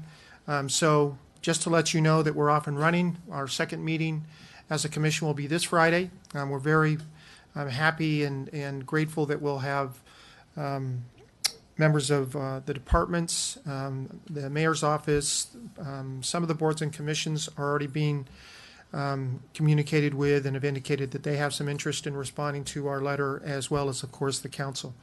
And so we're very happy that that's occurring. So we're starting with info gathering over the next 2 to 3 months, and the commission wanted to get immediately into that, right? I was kind of a slow go guy, and they're like, no way, we're moving out. So I said, okay, I will make sure I get in front. We're also going to be reviewing the charter by section. We wanted to make sure that we did that we didn't just take proposals, but that we also did the dotting the i's and crossing the t's portion of making sure we read the whole thing and go through it. So that'll occur over the next 3 to 4 months as well. So kind of a dual-pronged approach as we go through the process. We will develop and consider amendment proposals as soon as potentially September. We'll see how that goes. I imagine that we will actually receive some suggestions as early as Friday as well. As a matter of fact, we've already received some communications from members of the public with some suggestions. So we'll take those into consideration in due course. The public hearing portion of this, which is a requirement, of course, and something we would want to be doing, we'll be doing either January, February, March. My guess would be more the February, March time period, because we want to make sure that we have as many of the proposals available for the public hearings as possible, so that we can get the public input on them. And then, of course, our deadline here is June 26th next year, making sure that we have it no later than that to you. Also, at our first meeting, we did select as our vice chair Jennifer Zelko-Schluter.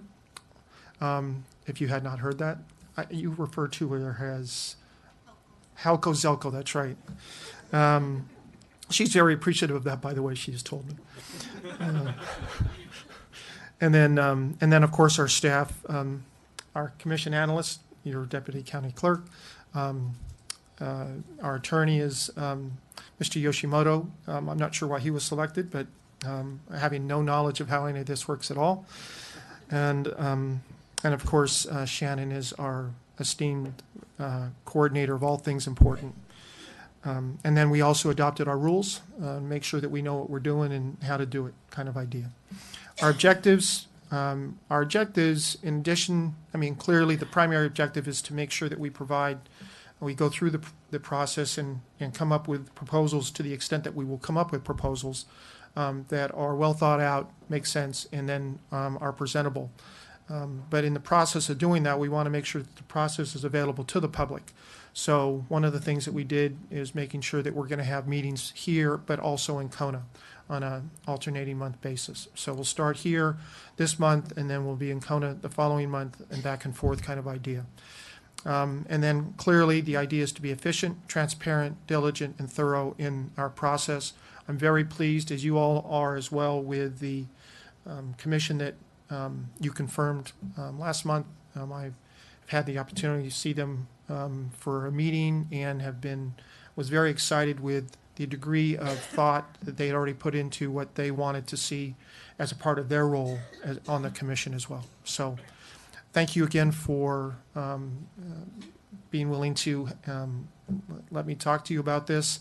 Part of the idea is to making sure that, as I was talking to Ms. Chung about earlier, the idea is to make sure that our public knows, the residents of the county know that we're doing this, so that they have the opportunity to also provide input if that's something that they'd like to do.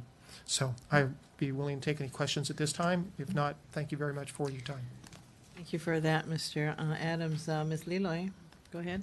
Thank you, Chair. Thank you, Mr. Adams. I really appreciate that framework.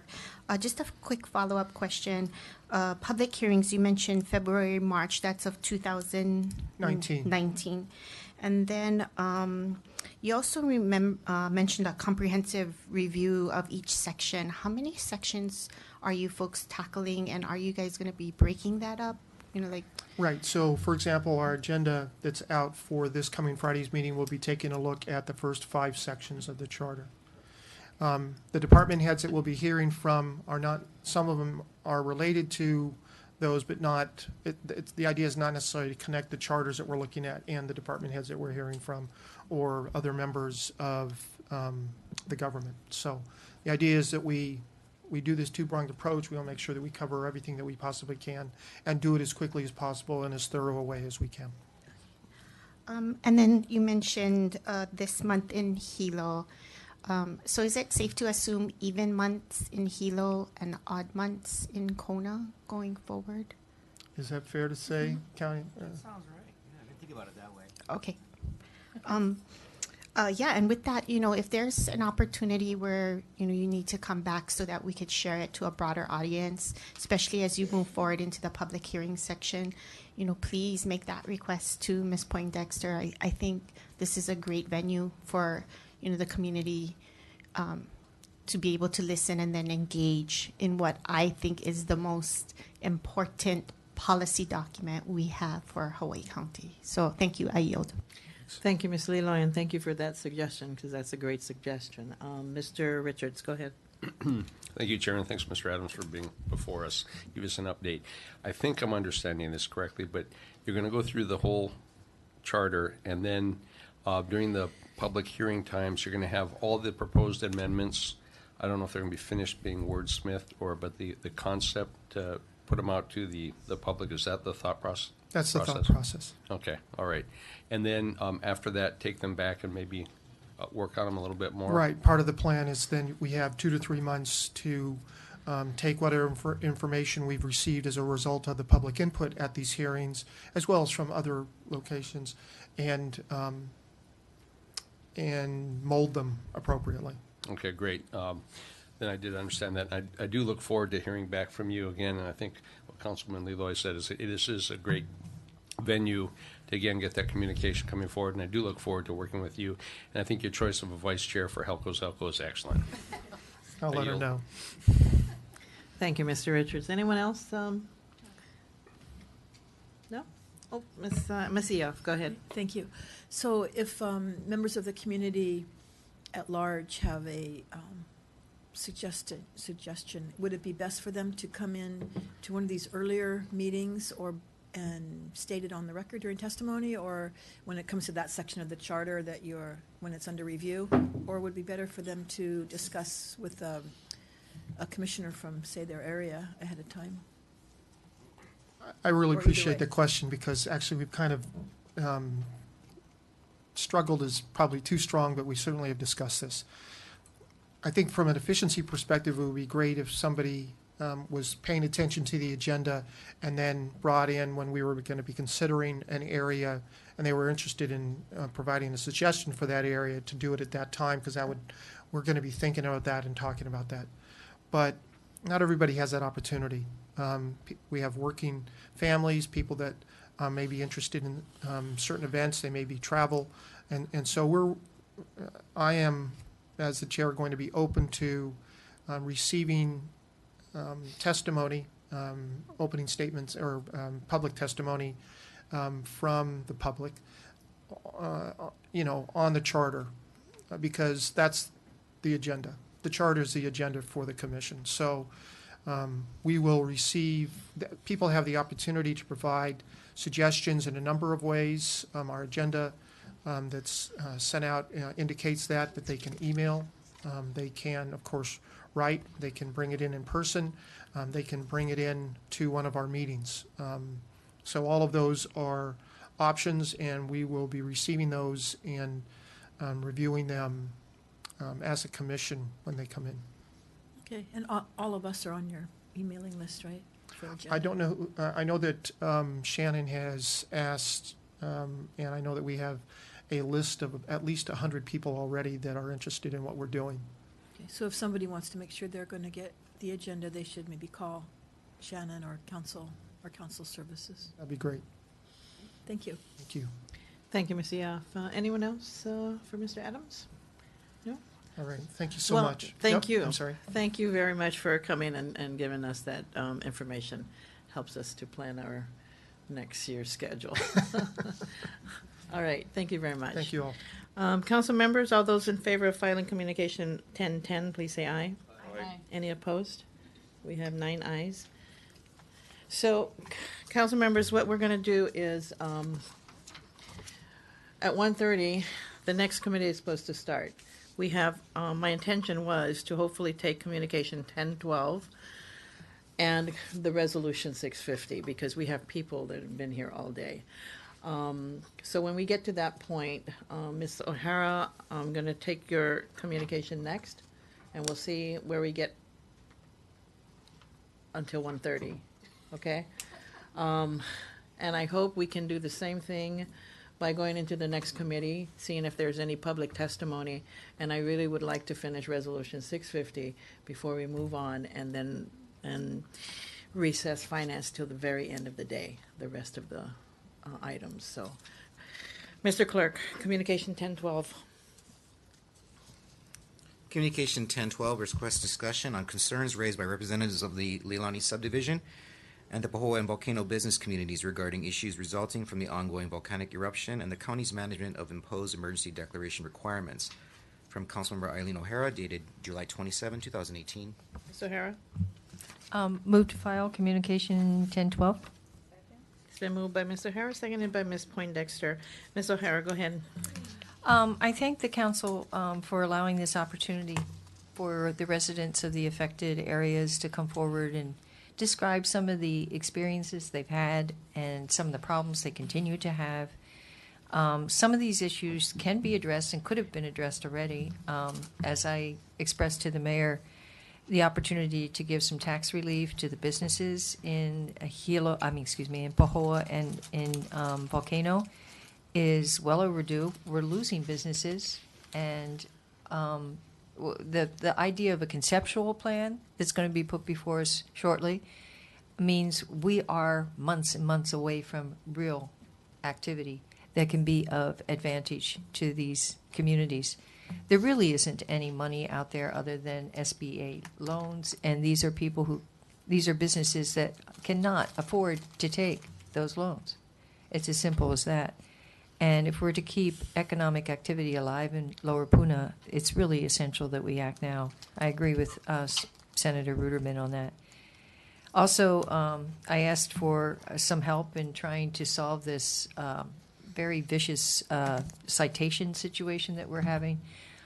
There have been over 100 of these citations extended or given by DoCare, and I don't think they're keeping us safe or safer. They're causing a lot of anxiety in the community, and they're being thrown out of court anytime anybody gets an attorney because there were no signs posted, there was no notification posted by civil defense, blah, blah, blah, blah, blah. Their legal basis just isn't there. But they're still happening. These citations are still happening. Meantime, we have a lot of criminal activity in the area, and that's not being addressed. So it's a real problem for the residents of Lower Puna. I also wanted to bring up the petition that you all received from Tommy Stark. He was, I believe, the first testifier. And yes, he lives in an area, as do about 50 others, of Leilani that has remained perfectly safe in terms of air quality, fissures, etc., but they are not allowed back in. And I also have had a couple meetings with the president of HELCO. The situation is different from my perspective than what the mayor presented. HELCO couldn't get permission to get into the area where it needed to fix a transformer to provide for a couple streets that are still very safe havens in Leilani. And that's what prevented them or forced them to turn off the electricity, not the other way around. So whether it's finger pointing or whatever, it's an easy situation to resolve with HELCO. They know what they can and cannot do, but if they can't get their trucks in to fix stuff, that is a problem. And this is a problem for the residents, as we've learned.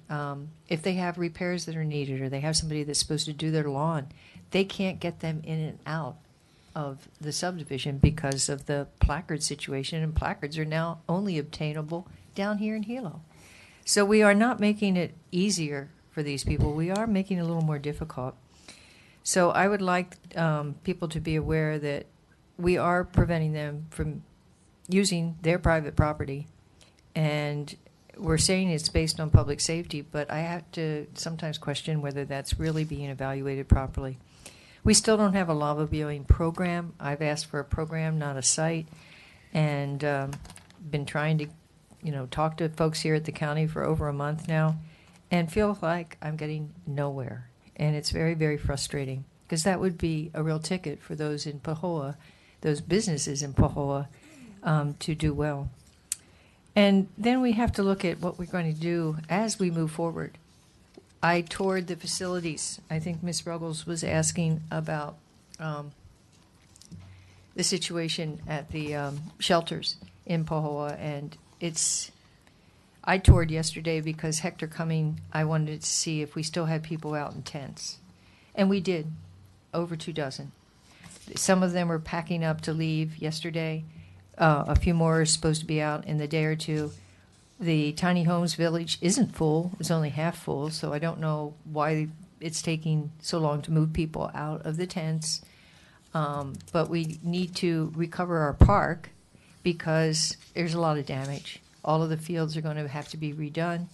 The floor on the gym, brand new gym, is going to have to be redone. And that's like $250,000 or more. So there's a lot of work that needs to happen to bring our facilities back into play here. So trying to get a handle on where we stand with moving from evacuation to recovery, just giving you some of those ideas. But I think we could be moving quicker, and I'm glad we had the discussion and allowed everyone to come forward and share their stories with us because they've been through a lot, and I don't think we're really recognizing how much we haven't done for the people of Lower Puna. We have lost thousands. We have lost thousands of people, and they're not coming back. And there's a reason for that. It's not just the volcano. It's how this thing was managed. So I think we need to own up to that. It could be better. And we need to do better moving forward. So that's kind of why I brought this communication to the council. And I see Ms. Edwards is still here, but I think about everybody else has left. So I'm not sure if there's anything more that Ms. Edwards wants to share, but if you would like to come forward, Tiffany, and just say a few words.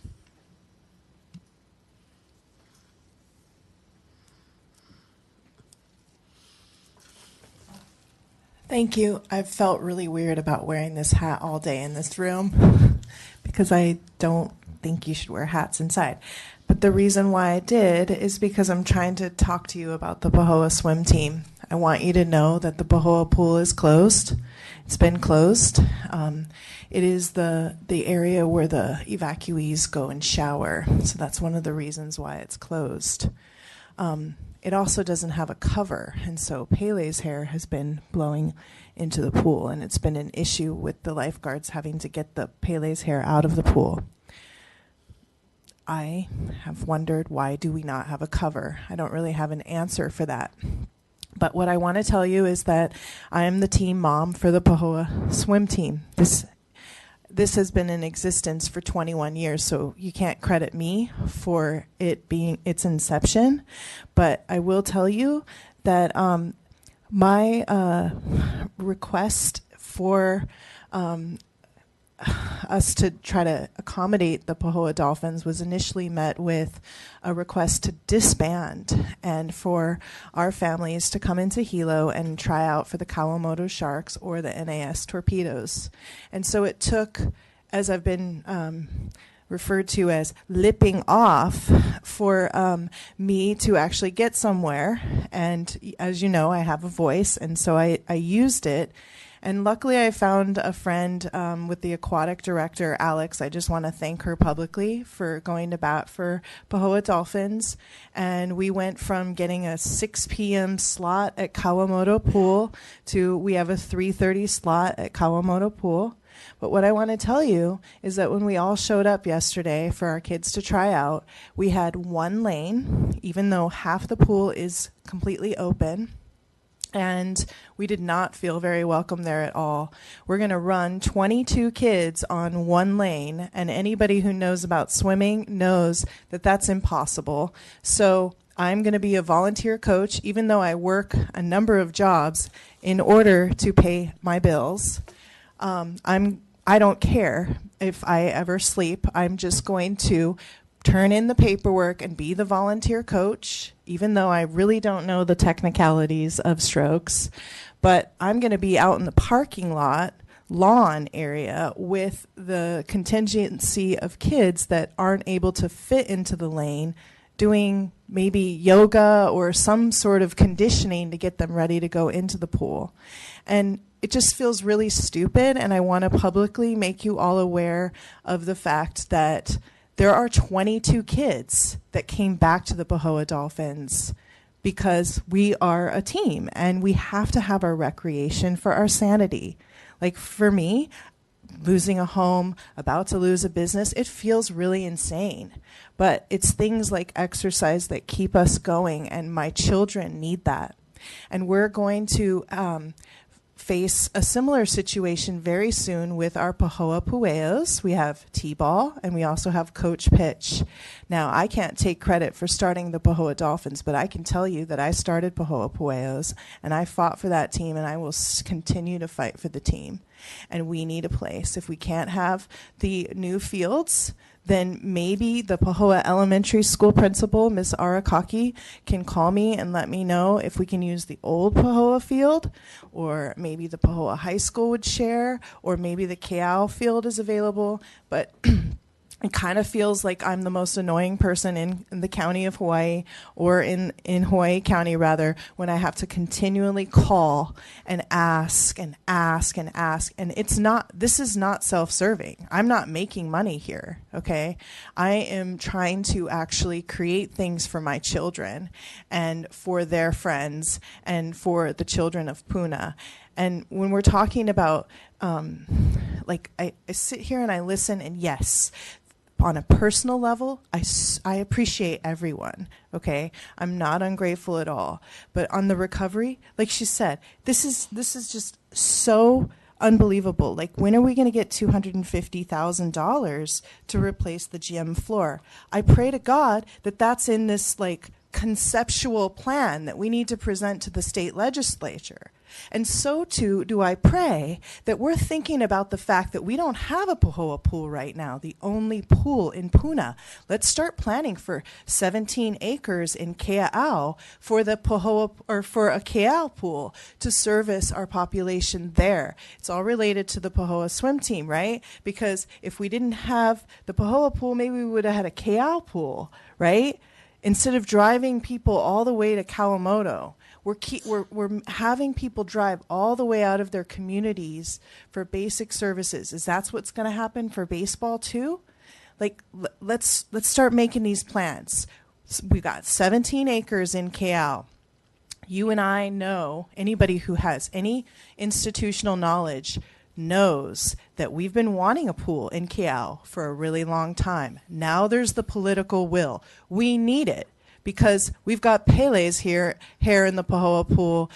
We've got some good reason, I don't know why we don't use a cover. We've got 24 people who are still continuing to not have housing and need to shower at the Pahoa pool. So anyway, let's move and let's work on the Kea'au pool. Let's work long term, since short term we have problems. I just am hoping for those kind of things to be worked out, that we're looking at capital things at the same time that we're looking at recovery things, because it's not like the entire Puna community is deserted. We've just shifted down a little bit away, a little bit further away from the East Rift Zone, but it still continues to be one of the most affordable places to live in East Hawaii. So that's my food for thought, and thank you for letting me come and follow up on my 3 minutes. Any other questions for me? Nope. Mr. Chung?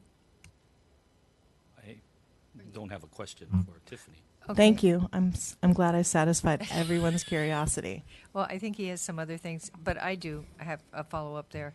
The Pahoa pool is closed because of Pele's hair. If the eruption stops, so does Pele's hair. Is that the question? No, I'm just saying that there is the chance now, if this stays in this state, for us to clean the pool. They've been cleaning the pool, but it just gets loaded with Pele's hair once again. So we might be looking at being able to open the pool soon if this stays in a state like it is right now. They are supposed to open the skate park on Friday. It's been thoroughly cleaned.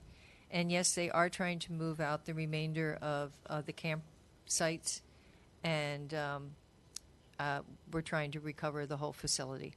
So there is effort to do that, and I hope that we can get you guys back in the pool as soon as possible, because I do know that's not a good thing. But we also have other opportunities. We have land now in Paradise Park to build a 20-acre park that does include a pool.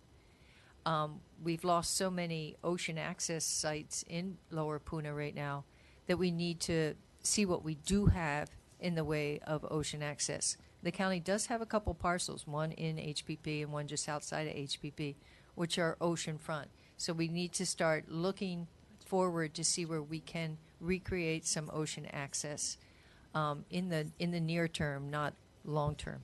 So I appreciate what you're saying. We need that vision. We need to start looking where to put our resources, because we need redundancy. People, we may have lost thousands in Puna, but Puna was packed with 50,000 people. And it's going to start growing again when this eruption stops. It's just the most affordable place in the state. So we need to build in those facilities, as you say. Thank you.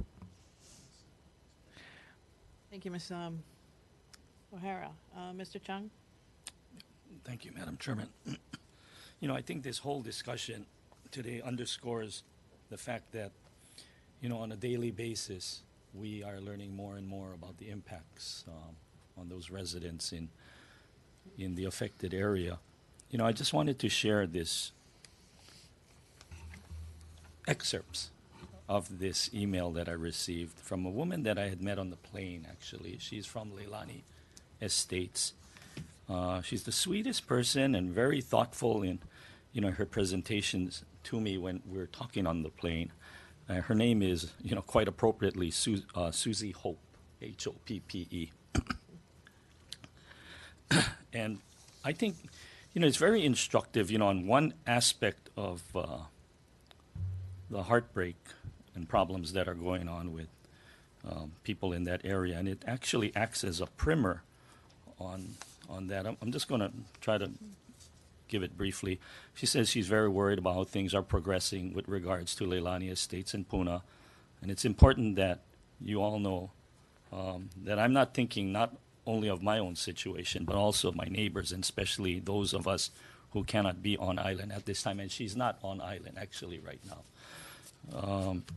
And then she goes into, this commentary, actually voicing her frustrations. But I had, earlier stated how, this is a really, really nice lady, and it's kind of out of character that she would actually criticize some aspects of county operations. But I guess that just demonstrates how frustrated some people are, some segments of of our population. Although I will say this, Senator Ruderman, I think appropriately pointed out that there are some safety issues as well. I know there's some people who are very upset about things, but ultimately the civil defense has to look out for the safety of the community. Hopefully there's a balancing of those interests at some point. But this is what she says. There are three main groups deeply affected by this disaster. There are those, and again, these are the people living in Leilani Estates, not recreational or all the other things. There are those whose homes are gone and have been able to recoup losses through FEMA and insurance, such as they had. We have all shed many tears for them over the past months. As absurd as it sounds, they now seem to be the lucky ones. They are able to let go and move on, or at least fight the good fight with their insurance companies. Then there are two groups that make up the rest of us. Those whose homes are behind the mandatory evacuation demarcation at Pomaikai Street. They are in an awful kind of hell. Homes not destroyed, yet unreachable except with civil defense escort for a few short hours at a time, not to mention their troubles with insurance and FEMA. And finally, there are the many whose homes, like mine, are standing in the voluntary evacuation zone. If not in hell just yet, we find ourselves in an impossible limbo full of conjecture, caught between the best and worst case scenarios. I just wanted to present that to you just, as more information as we go forward, because, at some point we may be called upon to help. Hopefully we can provide some assistance. I don't know how, because we're dealing with FEMA and insurance and all these other things, but, we certainly have to take into consideration what's going on with these people who are in hell. So just wanted to share that with all of you. Thank you, Mr. Chung. Ms. Ruggles, go ahead. Thank you. I just had a brief statement. I just wanted to thank you, Tiffany, for continuing to be a voice for your community, and please don't worry about being annoying. We need that. We need you, and the community needs you. The children need you, and you're making a difference. You're making a world of difference. You're keeping Puna's spirit strong and high. And so I just wanted to thank you for everything you're doing, and stay strong. Thank you. Mr. Chung, your light's on? No? Done? Okay. Anyone else? No? All right, council members, all those in favor of filing communication 1012, please say aye. Aye. Any opposed? We have 9 ayes. It is now after 1:30. We're getting there. 1:30, public safety and mass transit. Ms. Ruggles, I'm going to ask you, I have one more resolution to take up, which would probably complete the finance committee, and I know Mr. Kanuha's committee has also been placed in recess, and one of the items, one of the people have to leave shortly, so I would like to ask if you have a testifier on your committee that we take that, and would you mind if we recess your committee and finish up this and Mr. Kanuha's item, and then we can hopefully be back. So you're saying that we recess this committee, take my testifier, and then go back into finance, and then government relations, and then go back into mass transit? I'm going to if that's okay, I'm going to recess finance. We Okay. take your committee. You have one testifier? I believe so. Yeah, thank you. I appreciate you accommodating our testifier. And then we can, if you can recess yours, we'll come back to mine and we'll take care of Mr. Kanuha's. And then we'll back on track. Sounds good. And I'll be last. Okay, Sounds thank good. you. Thank you. So Finance Committee is now in recess.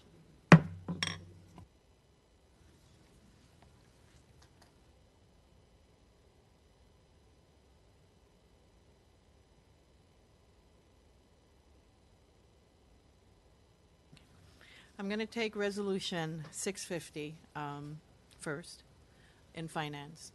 Then I am going to recess Finance until whatever time it is we're completed the other committees and at the end of the day. So, and then after Finance, we're going to take Mr. Kanuha's committee, Governmental Relations, deal with his 2 items, and then we're going to go back to Ms. Ruggles and the rest of the committees. So thank you so much, everybody, for your patience in this confusing day. All right, Mr. Clerk, can you please read Resolution 650-18? Resolution 650-18 authorizes the Director of Finance to enter into negotiations for the acquisition of land or conservation easement for all or portion of the property identified as tax map key 95007-016 in Apua'a of Kahili Pali'iki and Kahili Palinui, District of Ka'u, pursuant to Chapter 2, Article 42, Hawaii County Code 1983, 2016 edition as amended. This parcel, which consists of approximately 2,013 acres of land Makai of Na'alehu and includes the historic fishing village of Waikopuna, is listed as the highest priority for purchase in the 2017 annual report of the Public Access, Open Space, and Natural Resources Preservation Commission, introduced by Ms. David. Thank you, Mr. Clerk. Ms. Poindexter, please. Motion to approve Resolution 650-18. It's been moved by Ms. Poindexter, seconded by Ms. Eoff. And right now we have Mr. Hamana. Before I ask Mr. Hamana to give us a really briefing on this purchase on Resolution 650, I just wanted to say that and thank everyone that came this morning to testify about this very special place and this very special resolution.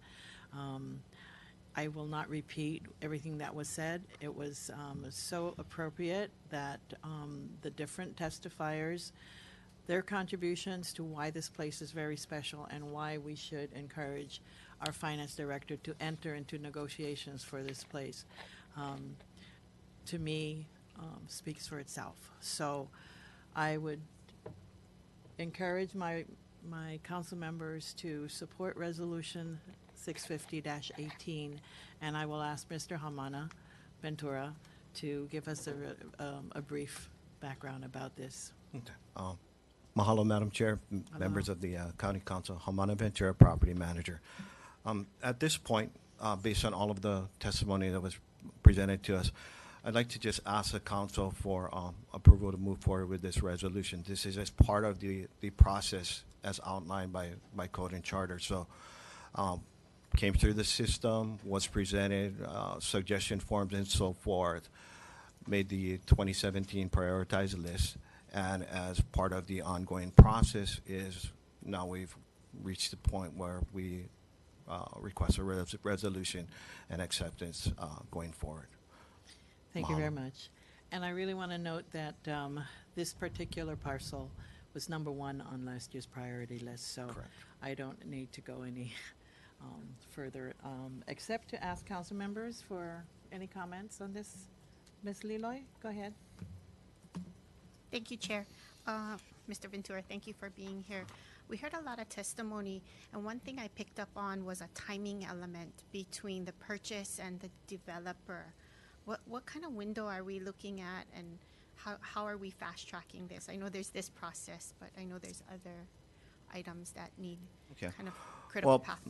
Well, in this particular case, I'd like to ask Laura from Laura Kawakua to come up and comment on this portion of this process.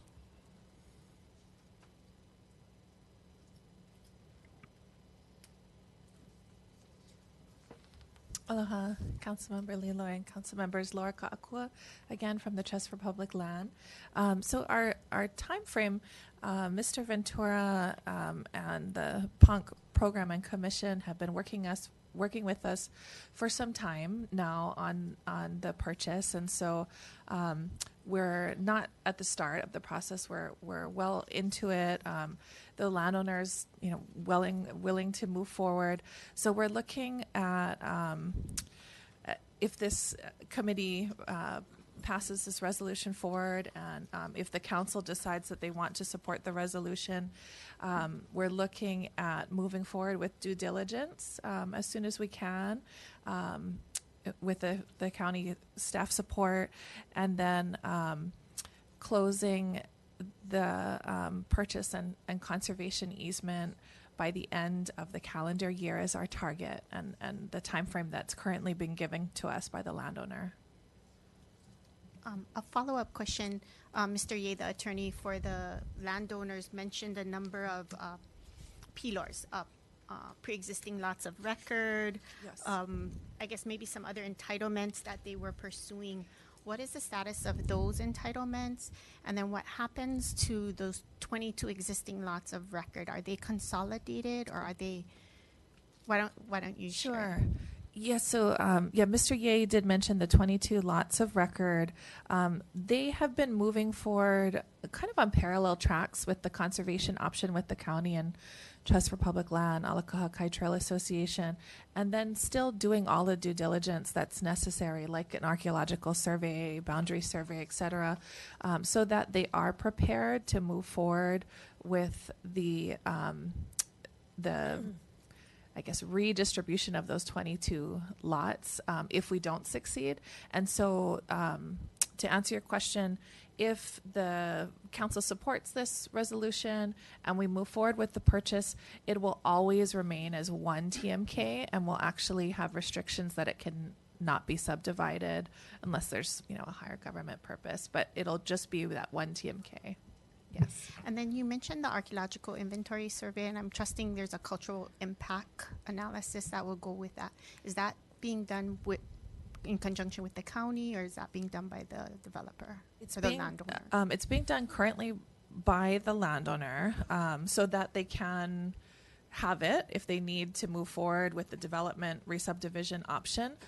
What they've shared with us is that they're doing it privately, but they are hoping that this does move forward, and if so, they will share that archaeological survey with the county directly, and then the county will have it as part of the knowledge base.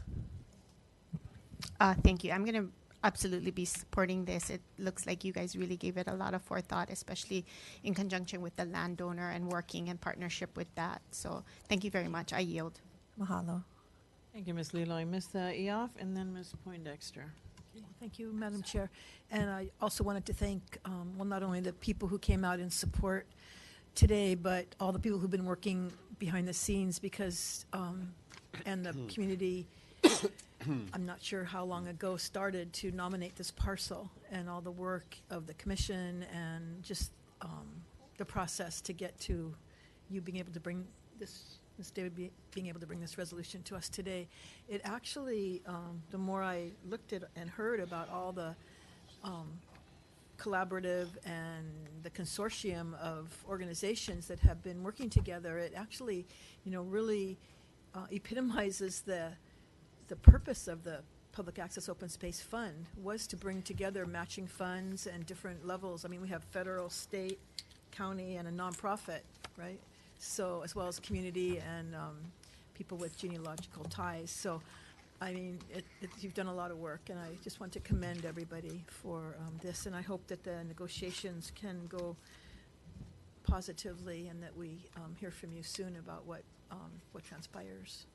So thank you very much. And sometimes it just matters who's at the table. So it seems like you have a very good group of people to work with, so that's really important. And as well as the willing seller, so, or landowner, so everything's kind of in place. Thank you. Thank you, Ms. Yoff. Mr. Richards.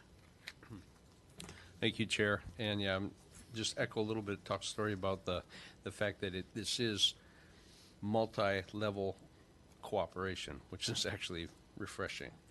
So I really appreciate that. Also, some of the testimonies in support of this, as Hamana knows, I come from the agricultural side, and you had Michelle Galimba speaking on behalf of it.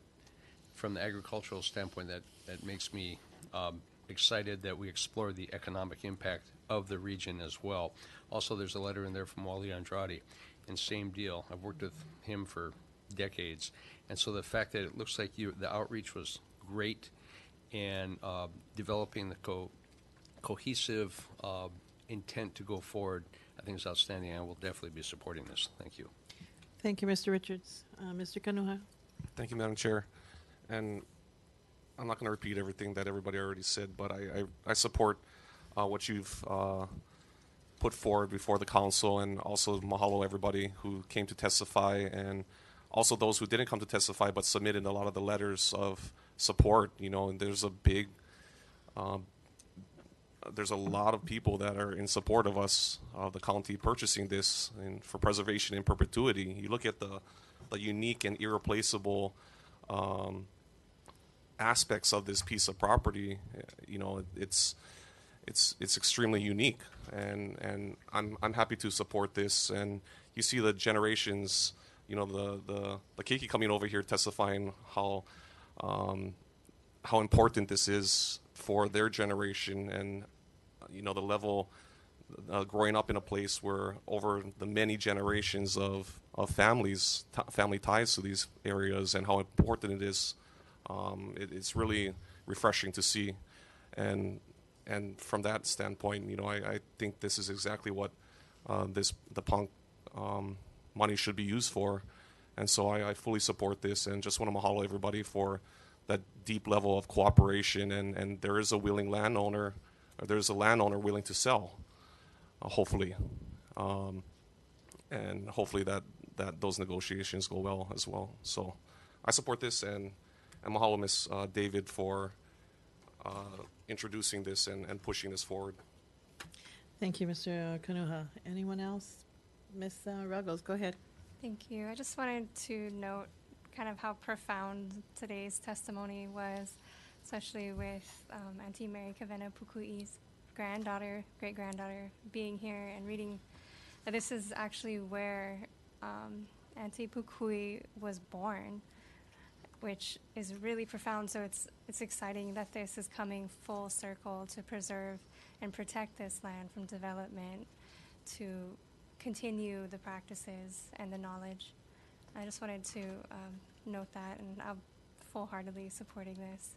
Thank you. Thank you, Ms. Ruggles. Anyone else before I close?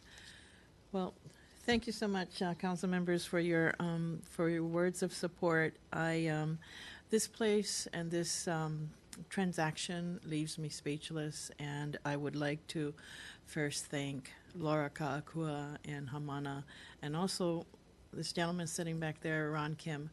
You know, I think as a collaborative effort from where you're coming from and to our grassroots level, this kind of made me realize that the years of work, as Ms. Eoff said, in creating the punk, this is like the poster child of a purchase that, in my mind, will be the top in all the purchases that we've made, because it is pristine, untouched, and we have an opportunity to continue this legacy of how important this piece of property is, and it'll keep Ka'u,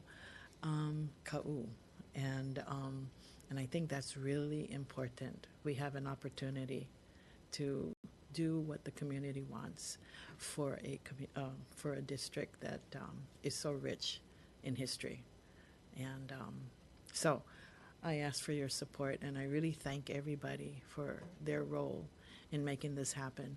And if you need anything in your negotiations from here on in to get this, make this happen, please reach out to us, okay? All right. Council members, all those in favor of approving Resolution 650-18, please say aye. Aye. Any opposed? We have 9 ayes. Mahalo, everyone. And right now, I will put Finance Committee in recess until the end of the day. Thank you.